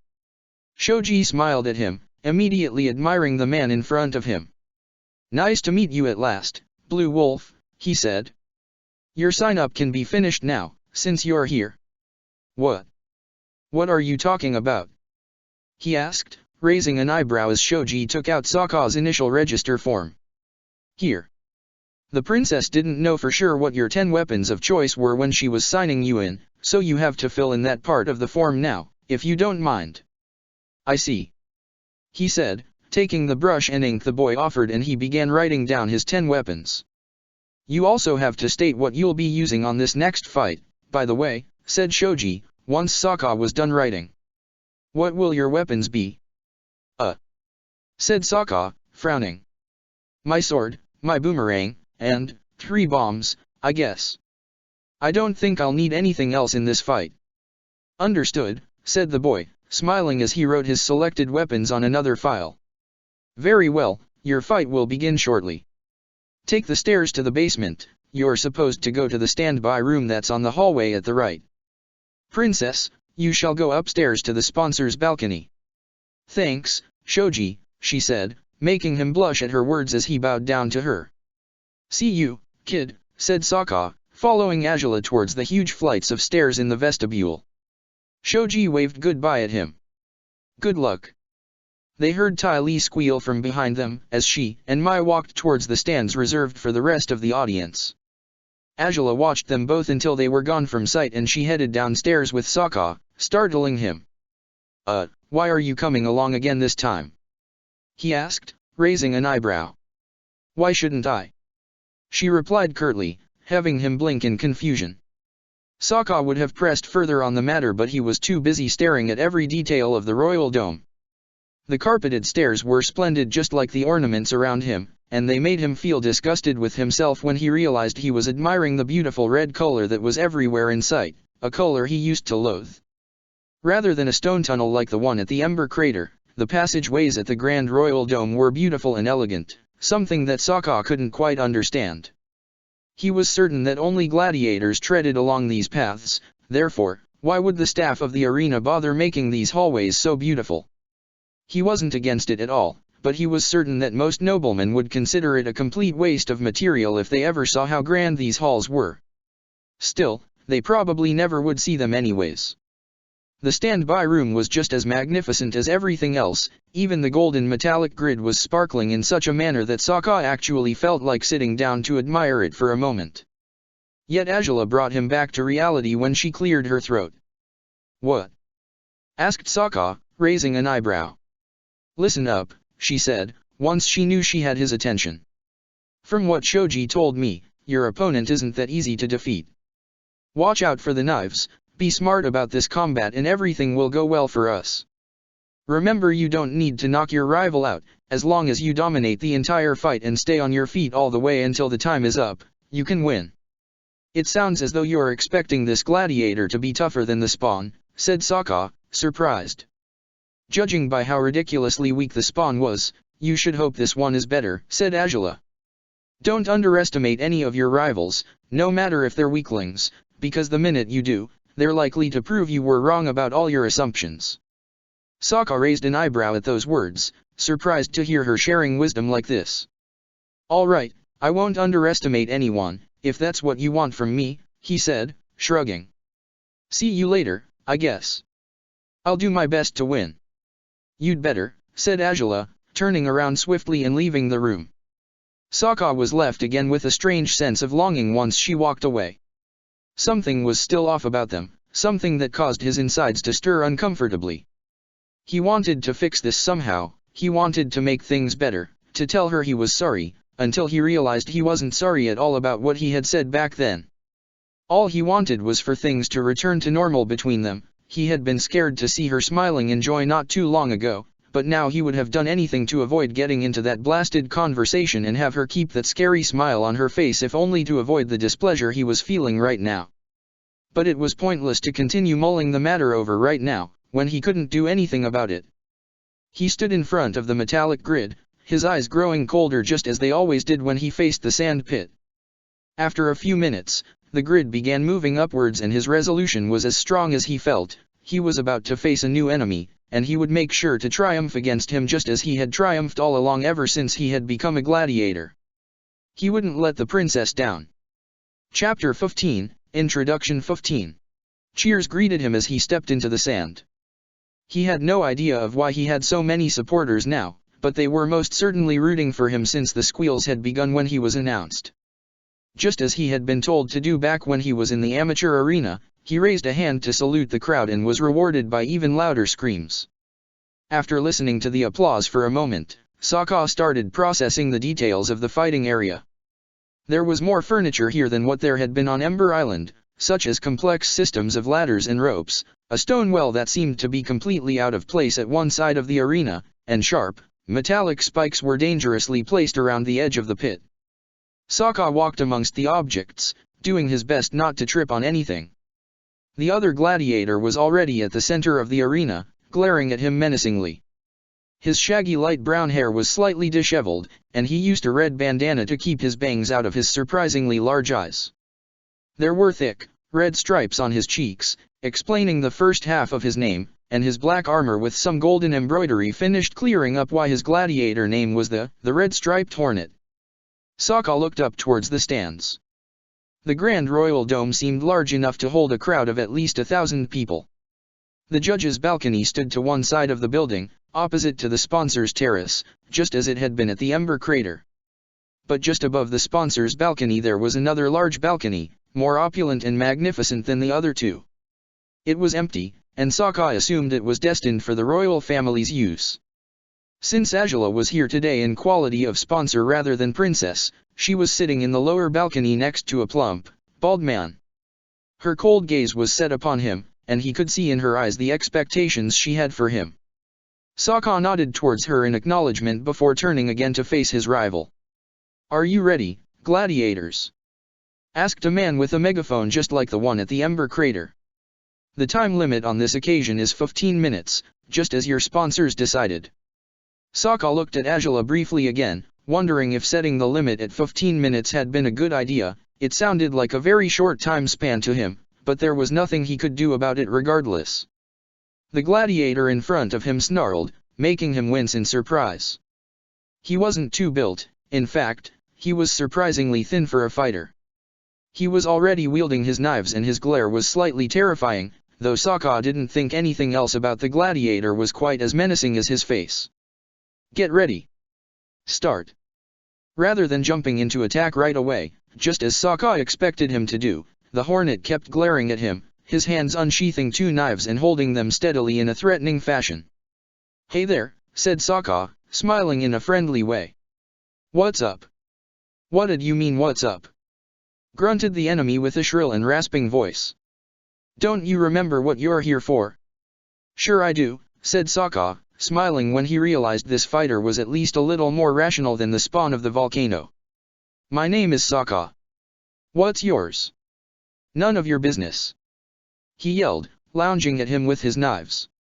Sokka avoided the blow, but the gladiator attempted to deliver a second slash towards him right after he had jumped. He failed to hit Sokka, but evading the attack this time took the Water Tribe man a lot of effort, and he ended up collapsing on the ground. Sokka kicked dirt into his rival's face and jumped away, getting steady on his feet once more as the Hornet stumbled, coughing, and spitting up sand. You asshole! Yelled the hornet. You're cheating.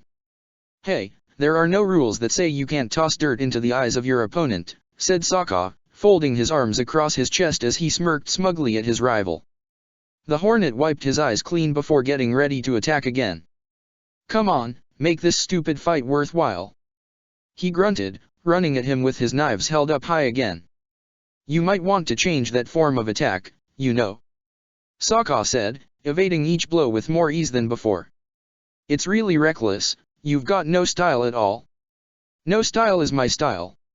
Yelled the hornet, trying to stab Sokka on the face. And that's plain stupid. Said Sokka, ducking and driving a fist into the hornet's chin. The hornet stumbled backwards, having bitten his tongue when Sokka punched him. He spat out blood, grimacing at the bitterness of the taste in his mouth. See? Said Sokka. Having no style means you're open for those attacks. Work on your stance and your offensive, will you? The hornet yelled in rage and attacked him again. Sokka frowned as he evaded the attacks as he noticed there was a sound foreign to his fight with the hornet. It seemed that people at the stands were actually laughing at them. He wasn't particularly bothered by that, but he did wonder what was so amusing about their fight. Would you quit being so thoughtless? He asked, sighing as he kept avoiding blows. I faced better fighters back in the amateur league. What? Screamed the hornet, his eyes blazing with rage. The hornet gritted his teeth, grasped his knife steadily in his right hand and tossed it straight at Sokka's shoulder. He managed to avoid it just in time, but the hornet achieved his goal to stab him on the uncovered portion of his arm with his remaining weapon. Sokka stumbled back and held his hurt arm with his other hand. The wound didn't feel too deep, but it was somewhat painful. It was finally time to get serious, was it? How about that, dog? Yelled the hornet, grinning mischievously. Did your amateur buddies hurt you like that? Nah, they didn't, said Sokka, smirking as he finally withdrew his sword and boomerang from their scabbards. They were way stronger than that. With this last statement he tossed his boomerang at the hornet, who ducked as he unsheathed another knife. Sokka tried to run him through with his sword, but he failed to reach his enemy, who evaded the blow by twirling to the right. The hornet laughed when Sokka stumbled forward, trying to get back on his feet clumsily, but Sokka smirked as he turned to look at his foe. What did you think you're aiming for, you? Started the hornet, trying to make fun of Sokka but failing when a boomerang came flying straight towards his head. The blow made him lose his bearings for a moment, and Sokka caught the boomerang when it rebounded towards him. You're damn gullible, you know that? He asked, chuckling. Arg! Growled the hornet, taking his knives and attempting to attack Sokka again. Come on, can't we be reasonable about this? He asked, as he wielded his sword and moved it in a horizontal arch to keep the hornet at a distance. Quit underestimating me! Yelled the hornet, tossing another knife. Sokka struck it down with his sword, to the hornet's surprise, and he pierced a part of the hornet's armor next. I don't think I underestimated you, pal, he said, grinning. I actually estimated you just as I should have. The hornet looked terrified now as he realized his opponent was far more powerful than he was. He gave out another cry of war as he jumped forward, trying to slash Sokka's armor somehow, but Sokka ducked and knocked his opponent down by tripping him. The hornet rolled on the ground and jumped up again, picking up one of the knives he had dropped earlier. He lunged at Sokka again, attempting to stab him several times, tossing one knife and slashing at him with the next, but the Blue Wolf's defense was impeccable. Sokka had managed to push the hornet all the way to the well. He aimed his sword at his neck once he had him against the stone walls that comprised the water pit. Sorry about this, really, said Sokka, smirking slightly. Want to keep fighting or do you want me to get this over with? Why you? Grunted the hornet, and to Sokka's surprise, the hornet attempted to kick him in the leg.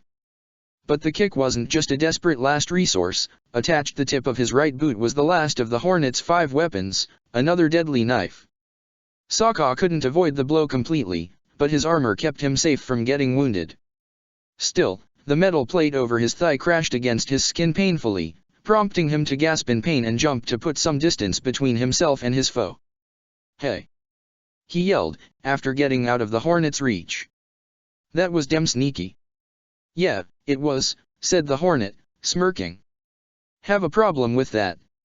Of course. It was such a low move, said Sokka, fixing his armor. Yeah, just like yours when you kicked sand at my face, yelled the hornet. Now we're even.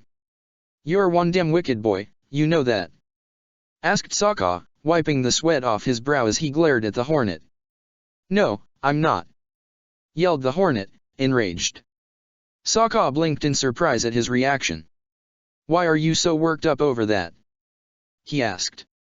Got a problem with handling the truth? That's not the truth, you asshole, yelled the hornet. I'm not a sneaky boy because I'm a girl. The realization stunned Sokka. He was left to stare at the hornet with his jaw hanging open quite ridiculously. Even his blood seemed to slow down at that unexpected revelation. Why Yuri a girl? How can you be a girl? Asked Sokka, and the hornet grew even madder. You're an idiot, she yelled, running at him with her knives in tow. Sokka didn't have it easy this time to avoid 3 knives, seeing how the hornet was using both arms and her foot to attack him. But he didn't use his sword to fight back anymore. He was only defending himself now. Why are you a girl? He yelled, thoughtlessly. What did you mean why am I a girl? Squealed the hornet. I had no choice on that, you idiot. But nobody said you were a girl, Sokka insisted, as he avoided a blow that passed dangerously close to his cheek. You don't even look like one. Well, sorry for not being a preppy cute princess like your sponsor is, yelled the hornet. But she should have damn told you I was a girl before you got into this fight. It's too late to surrender now, you dog. Don't call me dog. I'm a wolf. Wait, said Sokka, jumping backwards as he looked up to the sponsor's balcony. You knew she was a girl. Azula couldn't do anything other than glare at him in rage. His performance so far hadn't been half as great as she expected it to be, but now he was embarrassing her in front of the entire crowd by yelling at her like this. To top it off, it was also embarrassing that his fighting now was only comprised of resisting the hornet's attacks without trying to inflict any damage on her. What was the matter with him? Your gladiator is a little strange, princess, if I'm allowed to say so, muttered Hossein, chewing up on fire flakes right next to Azula. Azula didn't reply to his comment, her blazing eyes fixed upon the sand pit. What was that fool trying to pull this time? Sokka would have kept yelling at his sponsor if the hornet's jabs with her knives weren't claiming his attention. He jumped back and parried some of the blows with his sword, but he still restrained from attacking. What's the matter? You afraid of me now? Yelled the hornet, her teeth gritted as she pushed Sokka back when both her knives collided against Space Sword. I'm not afraid, I just don't want to fight a girl, said Sokka. You what? Yelled the hornet. Azula clasped the edge of her seat brusquely, her knuckles turning white. What was that supposed to mean? I don't want to, said Sokka. I refuse to, in fact. I won't hurt a girl. Gee, that's a gentleman, Ty Lee whispered to Mai in the stands. The gloomy girl simply raised an eyebrow, not caring at all for Sokka's manners. The hornet glared at him furiously before clasping her weapons with even more strength, and she yelled loudly, her strength revamped after his last statement. She started moving her arms at such speed that Sokka had a lot of trouble keeping up. Regardless, he managed to keep the hornet at bay somehow, avoiding and parrying against her dangerous and deadly blows. Yet he's pretty good no matter how strange he may be, I won't lie, admitted Hossein, sucking on his fingers. Azula would have found his activity disgusting if she hadn't been busy glowering at her gladiator. She couldn't believe he was acting like this, he would end up losing the match at this rate and he didn't seem to care. She brought a hand up to her forehead as she wondered why had she been foolish enough to look for a gladiator with a brain. A thoughtless fighter could have been way more useful than Sokka was at this point. Sokka scrambled into one of the systems comprised of ropes and ladders, trying to get away from the hornet, who managed to toss a knife at the right spot to cut the rope Sokka was dangling from and, effectively knocking him to the ground. Sokka took the chance to run all around the sandpit and the hornet followed, yelling at him non-stop. Be a man, you wuss. Fight me. I'm being a man by not fighting you. declared Sokka, still running. Eventually he realized he couldn't keep up at this rate. The time would end eventually and he was still doing nothing other than running around in circles. He stopped briskly as he turned around and he ducked, stepping on the dagger on the hornet's foot and lifting her above his head, throwing her into the air and forcing her to drop her weapons when she landed heavily on the ground again. There. Stay put. Yelled Sokka, kicking the hornet's weapons away. But the hornet refused to surrender. She yelled again and leapt up, her lips curled into another snarl. Sokka didn't foresee her movement and he could only wince as she crashed her head against his unprotected jaw. The blow shook him, his teeth crashing together in a very unpleasant manner, and his momentary loss of focus gave the hornet a chance to push him to the ground. They rolled around, struggling as the fight became even wilder. The hornet bit Sokka's hand, forcing him to let go of Space Sword and prompting him to yell out loud as he tried to get her off him. Sokka managed to push her away from him and he sprinted around the sand pit again, avoiding the obstacles while feinting, trying to shake off his pursuer. The hornet kept yelling at him, cursing at him more and more until she finally caught up with him, pulling at his clothes and forcing him to come face to face with her once again. "Fight me. How the hell do you want me to say it?" Sokka grunted, their hands locked together at the level of their shoulders as they pushed each other. "I want to fight a girl." The hornet's wrath only increased every time he said those words, and she pushed him even harder than before, trying to trip Sokka up with her feet. Sokka avoided getting knocked over and managed to keep her at a distance, until she began pushing with impressive strength, using her legs to propel herself. When she was close to him again she locked her jaws around his wrist, making him yell, outraged, and pained. Against his better judgment, Sokka began smacking her head, trying to loosen her teeth's grip before she cut his hand off with her teeth. "The time is up!" yelled the megaphone man, startling both fighters. "The judges will decide the winner shortly." Both Sokka and the hornet stared at the judges' balcony in surprise. They hadn't realized the 15 minutes had been spent so fast. To them, it hadn't felt like they were fighting for that long. And since he was wondering when the 15 minutes had passed him by, it took a moment for Sokka to realize he was still being bitten by a girl who didn't look like one. "Hey! Let go of me already, the fight is over!" he yelled, pushing the hornet away.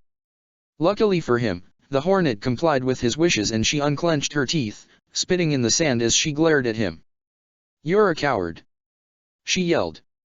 "You didn't want to fight me because you knew I'd win." "There was no way you would have won, if I'd never found out you're a girl," said Sokka, rolling his eyes. "Damn, how come are you a girl? It's ridiculous." "You're a jerk," said the hornet now. "Maybe if you were half as smart as you act like you would have noticed I was a girl before fighting me." "Well, maybe I would have noticed if you'd told me what your name was," Sokka retorted.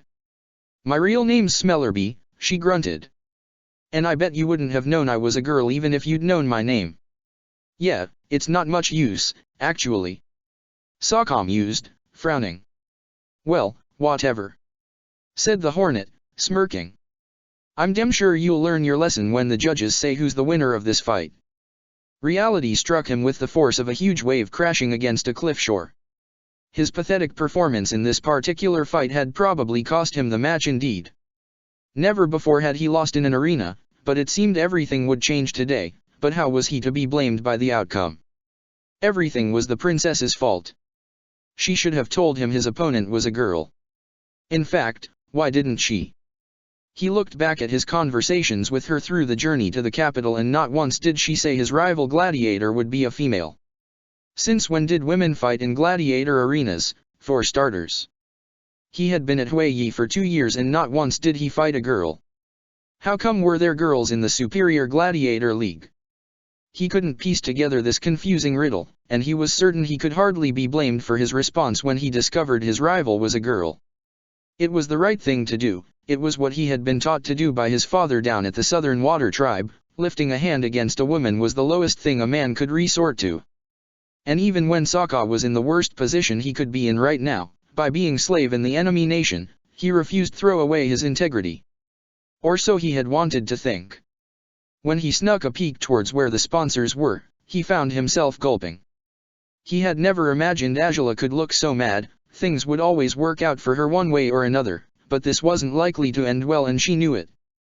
The deadly glare she was sending his way was far more terrifying on its own than all the screams and snarls the Hornet had voiced out during their fight in attempts to intimidate him. He lowered his gaze, slightly ashamed even though he didn't know why he felt this way. He had been certain he wouldn't let her down today, discovering otherwise was, for some reason, disheartening.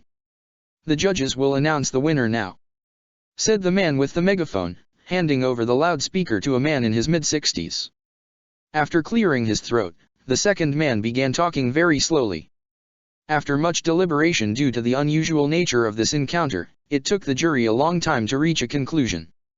"Sponsors, both your gladiators gave out a stupendous performance. Why won't he get to the point?" groaned the Hornet, biting her thumb's nail anxiously. "But a winner must be declared regardless. Therefore, due to the effectiveness of his attacks and defense, and despite his lack of fighting drive during the second half of the fight, the winner is the Blue Wolf."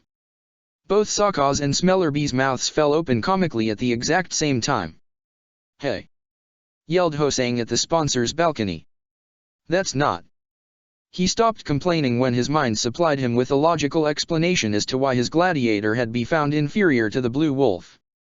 Of course, the Hornet never had a chance to win if she was facing the princess's gladiator. How could the judges dare pronounce him as a loser if he was sponsored by the Fire Lord's daughter? It had been a lost fight since the beginning. "May I inquire as to why is my gladiator being presented with the victory when his performance was as lacking as it was?" Agela's voice roared through the stadium before people could break in celebration cheers to honor the triumphant gladiator. Everyone fell quiet when the princess spoke, even the Hornet, who seemed to be about to break into an all-out protest over her defeat. "As I already explained," said the judge, speaking in the same slow monotone as before. It seemed that talking to the princess wouldn't alter his demeanor in the slightest.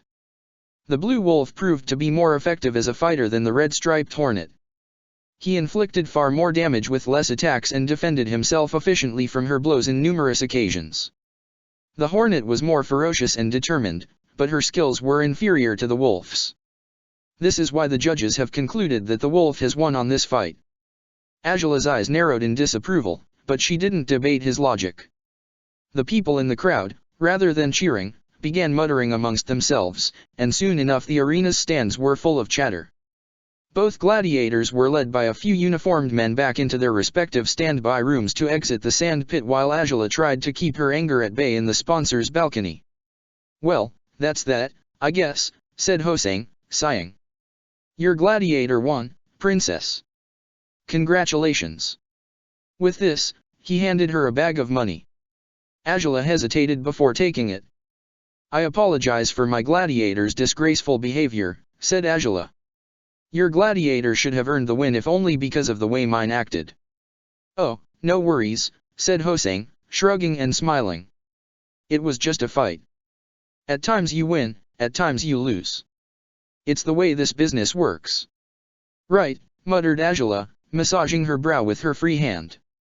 "But I do have to say," Hosang began, "that your gladiator might not be cut out to suit your expectations. It happens often, not every newcomer is able to handle the superior league. Perhaps you ought to look for a better fighter, one that doesn't have any strange ideas like this one. You are the princess, you can afford the best fighters without a problem, can't you?"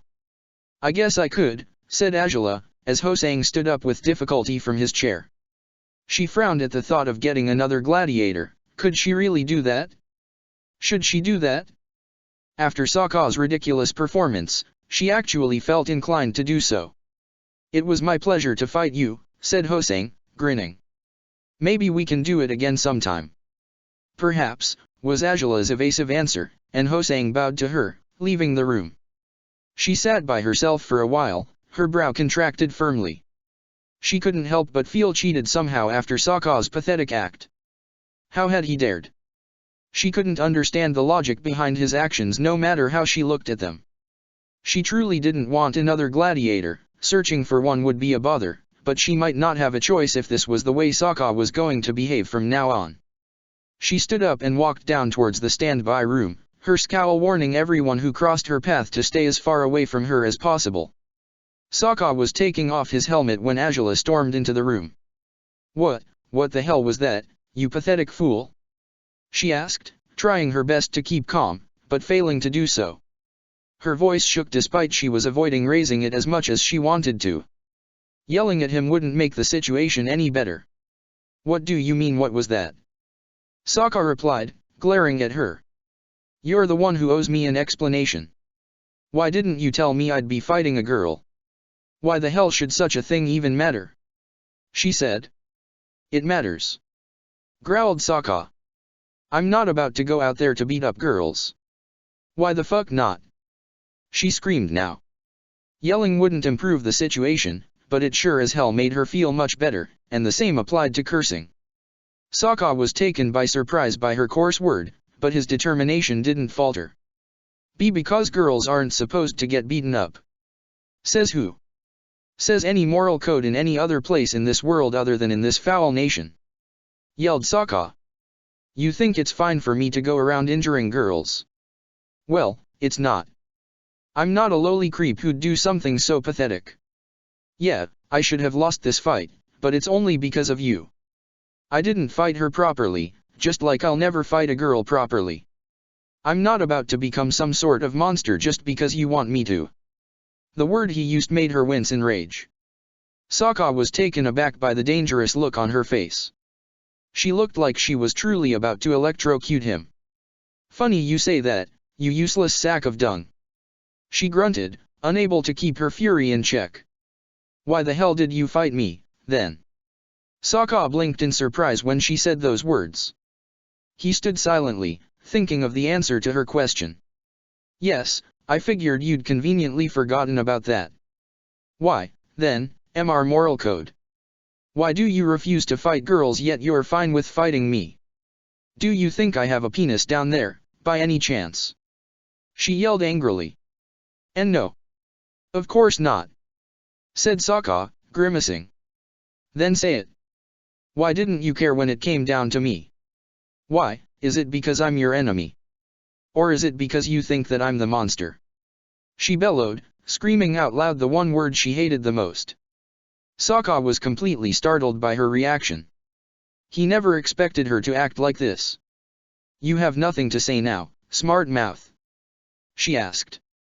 You're a disgrace, you useless savage. Yeah, behave as if you were all glory, morals, and honor, but you know what? You're just as bad as Zuko. You know nothing about true honor. What are you?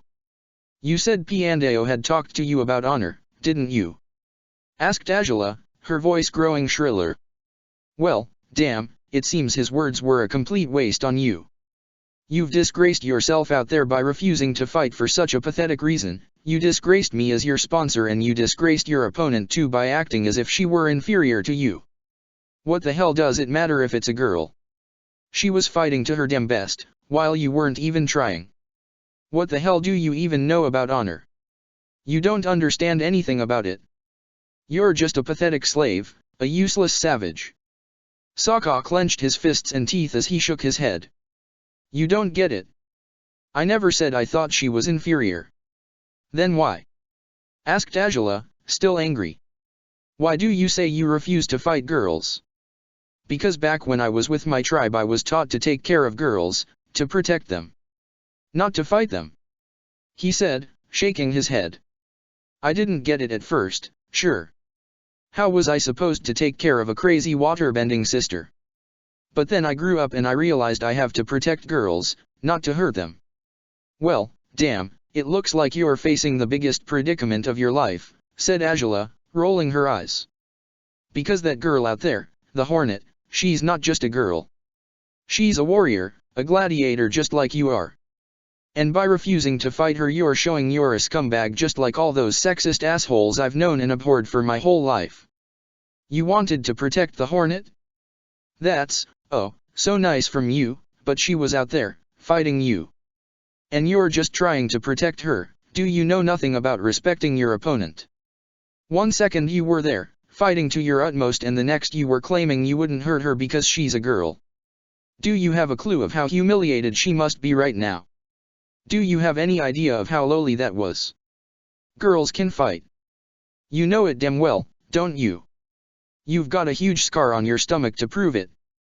But then it turns out that you're not fighting girls because you want to protect them. Yeah, what a great man you are indeed. Angela, he said, her name slipping off his mouth without his thinking of it. Save me your bullshit, she grunted, still irked. You're just like them, damn you. And here I was, believing you were any different. What you think is a courteous behavior is nothing but foolishness, it's nothing but humiliating. And I won't stand for it. If you ever dare do something like this again, I will strike you down. I won't care about all the goals I wanted to achieve through you, and I already don't give a damn about how sad your tribe will be if you never return home. If you can't honor your rival in the right way next time, be it a man or a woman, I'll be more than happy to make sure you pay for it with your life. With that threat, she stepped out of the room, leaving him frozen on the spot. Her harsh words rang through his brain several times and he seemed unable to register it all, especially the fact that she had been angry enough to curse.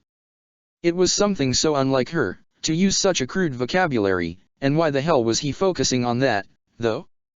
He shook his head in disapproval towards his own actions, ashamed of himself even though he didn't know why he felt guilty about this. He had been taught not to hurt girls, he had stuck to that principle for his entire life, yet for some reason he couldn't stop thinking Angela was partially right, if not completely right. He'd had no reserves about fighting her back in the South Pole, even when he had been training against her on her barge he hadn't held back. Why had he forgotten his ethics when faced against her? He probably had because he had known there was no chance he could have hurt her, she was too powerful for him to damage. In his eyes, the princess was superior to any woman or man, she was powerful beyond compare. A lowly savage like himself was nowhere near her league, no matter in whichever aspect he wanted to compare himself to the princess. Yet he feared she was right. The Hornet had wanted to fight him properly, she had yelled at him to take her seriously but he had refused. Clearly, he was superior to her and he proved it during the first part of the match, but afterwards he had undermined her, humiliated her by deciding he wouldn't fight anymore. She must have thought he was ridiculing her, but even if he felt guilty about this, if anything set him apart from the Fire Nation people, it was that he meant to do the right thing no matter what. Was it right to stand by his decision of not hurting a girl? Or was he a fool for disdaining his opponent just because she was a female? Both of them were gladiators, slaves to their own sponsors, and she probably despised the Fire Nation as much as he did. What made her so different from him? Back when he was at Huiyi there had been a nonverbal agreement between the gladiators of respecting each other both inside the arena and in the barracks they spent their free time in. They didn't have a choice but to fight each other and they knew it. By the end of the day, many of the faces they had grown used to seeing around the fireplace would be gone for good. They still had to fight, though, and they would do it properly, since it was the only way to give your opponent and brother-in-arms a proper death. In a way, some gladiators were actually happy to die by the hands of someone who respected him after enjoying a good battle against him. It was a code that all amateur gladiators abided by, and it was something that Sokka had forgotten immediately when faced with combats that weren't lethal. He remembered said code now and realized that he had to carry the same relationship with professional gladiators than he did with the amateur gladiators from Huiyi. He wasn't used to fighting girls, seeing how there never was a female gladiator in his former fighting site, but their gender didn't matter. Refusing to fight them could result in the death of him. He had no doubt that, if the princess was as deadly as she was, there would surely be female gladiators who, without breaking a sweat, would tear him down if he didn't take them seriously. He had been truly lucky this time to face an opponent like the Hornet. On the next opportunity he faced a girl he might not live to tell the tale if he didn't fight back. Sokka had no idea how long he had stood there, alone, in the standby room, his gaze still set on the spot Angela had been standing at. He shook his head, his latest thoughts vanishing from his mind momentarily as he walked into the hallway, hoping to catch up to her to apologize for his performance. Yet when he arrived to the dome's vestibule, he couldn't find her anywhere. "Hey, Wolf!" exclaimed Shoji from behind the counter. Sokka turned to him, surprised. Maybe the boy had gotten the chance to see if the princess had already walked by. "I heard you won and I already made the calculations," said Shoji, smiling at Sokka when the gladiator approached him. "Your new position is 402. Congratulations. It's not your definitive position, but it's a rough draft of what it'll be by the end of the week. Great, said Sokka, not caring all that much about his new rank. Did Azula walk by here at some point? Aaz, mumbled the boy, astounded to hear someone speaking of the princess in such familiar manner. Yeah, she left the arena not too long ago. She kinda stormed off, though, so I couldn't tell her about your new position. Huh. Sokka sighed, and then he shook his head. Thanks. I'll see you around, I guess. See you, replied the boy, cheerfully. Sokka wasn't surprised when he exited the building to discover the palanquin was gone. It would have been a surprise had it still been there. He had no idea as to where he was in this large city, but he was fairly certain that he could make his way back to the palace. Grateful for Piandeo's insistence about having him remember every possible detail about anything, Sokka managed to reach the Fire Nation royal palace by walking down the same roads the carriage had coursed earlier. But when he arrived to the gates, he was greeted by a most unpleasant surprise. The captain of Azula's royal guards seemed to be staring at him, although Sokka couldn't tell for certain if he was or wasn't due to the mask covering his features.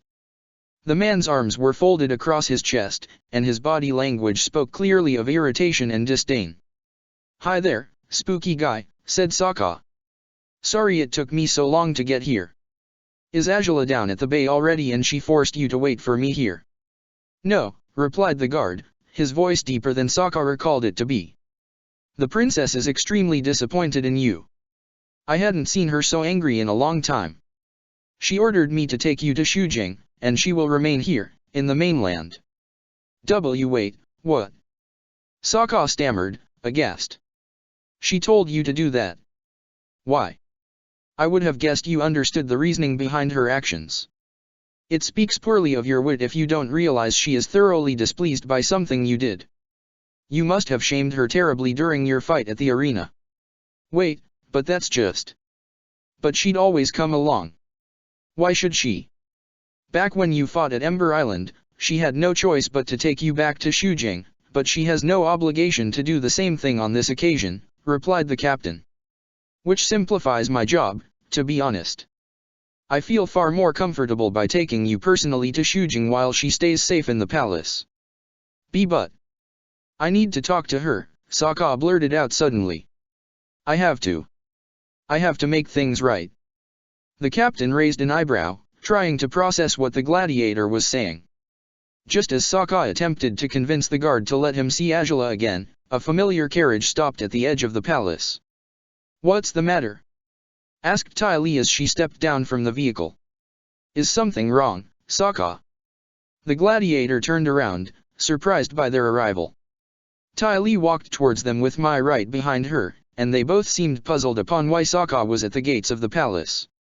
The princess commanded me to take him back to Shujing, said the captain. Though it seems he refuses to go. I have to talk to her, that's all I need. Sokka begged. Just let me go to her for a little while, I have to. Whatever you need to say is irrelevant at this point, she said so herself, said the captain, still firm upon obeying his orders. What's going on, though? Asked Ty Lee, still puzzled. Is she mad at you for some reason? She wasn't happy with my performance in the fight, muttered Sokka, remorseful. She took it really badly. Why? You won, said Ty Lee. Isn't that what matters the most? It should be, seeing how she's the princess and all, said Sokka, sighing. But I guess I did a few things she considered insulting because I didn't fight the hornet as I should have. Oh, she's upset by that? Asked Ty Lee, her eyes opening wide. But I thought it was such a gentlemanly thing to do. Yeah, well. She doesn't see it that way, said Mai, understanding immediately what caused Azula so much displeasure. What you did? I see. No wonder she's angry. Sokka gulped, scared at the way the girl had read both him and Azula thoroughly despite having so little information available to her. Ty Lee was still confused, but she shrugged. Well, if she's mad there's probably no way you'll get a chance to talk to her, said Ty Lee, shrugging. But we can give her a message from you if you want us to. What? said Sokka, surprised, but he frowned, still wanting to see Azula for himself. But You're not going to get any luckier than this, said Mai, folding her arms. You only have one opportunity to get your words through to her at this point. Sokka sighed and looked at the captain, who seemed to approve of this course of action. You really won't let me talk to her, will you? Asked Sokka. She ordered that you'd be taken away to Shujing as soon as possible, so no, I won't, said the captain, firmly. Damn, fine, said the gladiator, rolling his eyes in irritation as he turned to Mai and Ty Lee and gave them his message. Azula was sitting in a living room of the palace, her long nails tapping on a fine table as she tried to calm down her anger through a semi-meditative state. She shouldn't have been so gullible, so naive to believe he was truly any different. What he said back then only had one meaning: he wouldn't have restrained from killing her because she was his enemy. She embodied everything he loathed, and he would have welcomed with open arms the opportunity to slay the Fire Lord's daughter. She had been a fool to think he could have a different take upon the sexism that she kept trying to fight against. He was a man, after all, and a pretty shallow and dumb one at that, for all she knew. Why should he have been anything other than what he clearly was? She shook her head as her disappointment increased. Maybe she really should get herself another gladiator, a strong one who would simply kill anyone in his way instead of someone she could have a complex relationship with. She needed someone who would simply be her fighter, nothing other than that. That was all she required. She had been stupid to take the very first option she had been presented with just because she thought he would be something different from what he really was. Azula, said Ty Lee, knocking on the door. Azula's eyes flickered towards her quickly, and since she didn't say anything, both her friends entered the room. We ran into Sokka at the palace gates, said Mai, making Azula's frown grow even deeper. He wanted to talk to you, said Ty Lee, smiling weakly. Why, I have nothing to say to that imbecile, Azula replied, her voice coated with a venomous tinge. So spare me the lecture or whatever it is he wanted you to tell me. It wasn't a lecture, said Ty Lee, but Azula shook her head. I don't want to hear it, Ty Lee, she declared, between gritted teeth. But it's not something that will take so long to convey to you, Azula, said Mai. Fact is, you might even want to hear it even when you think you don't. Oh, please, said Azula, rolling her eyes. It's just one word, said Ty Lee, prompting Azula to turn to her, her glare still as fierce as it had been when she had been dealing with Sokka directly. But Mai was the one to talk instead. Sorry, she muttered, staring at her nails without much interest in the subject at all. What? Said Azula, taken by surprise, her frown losing its rage and earning a quality of utter confusion. That's the message, said Ty Lee, smiling. He just wanted to say sorry. Azula's eyes were still blazing with anger, but now she was extremely perplexed. He was sorry? He regretted what he'd done? Check the description for the links to the author.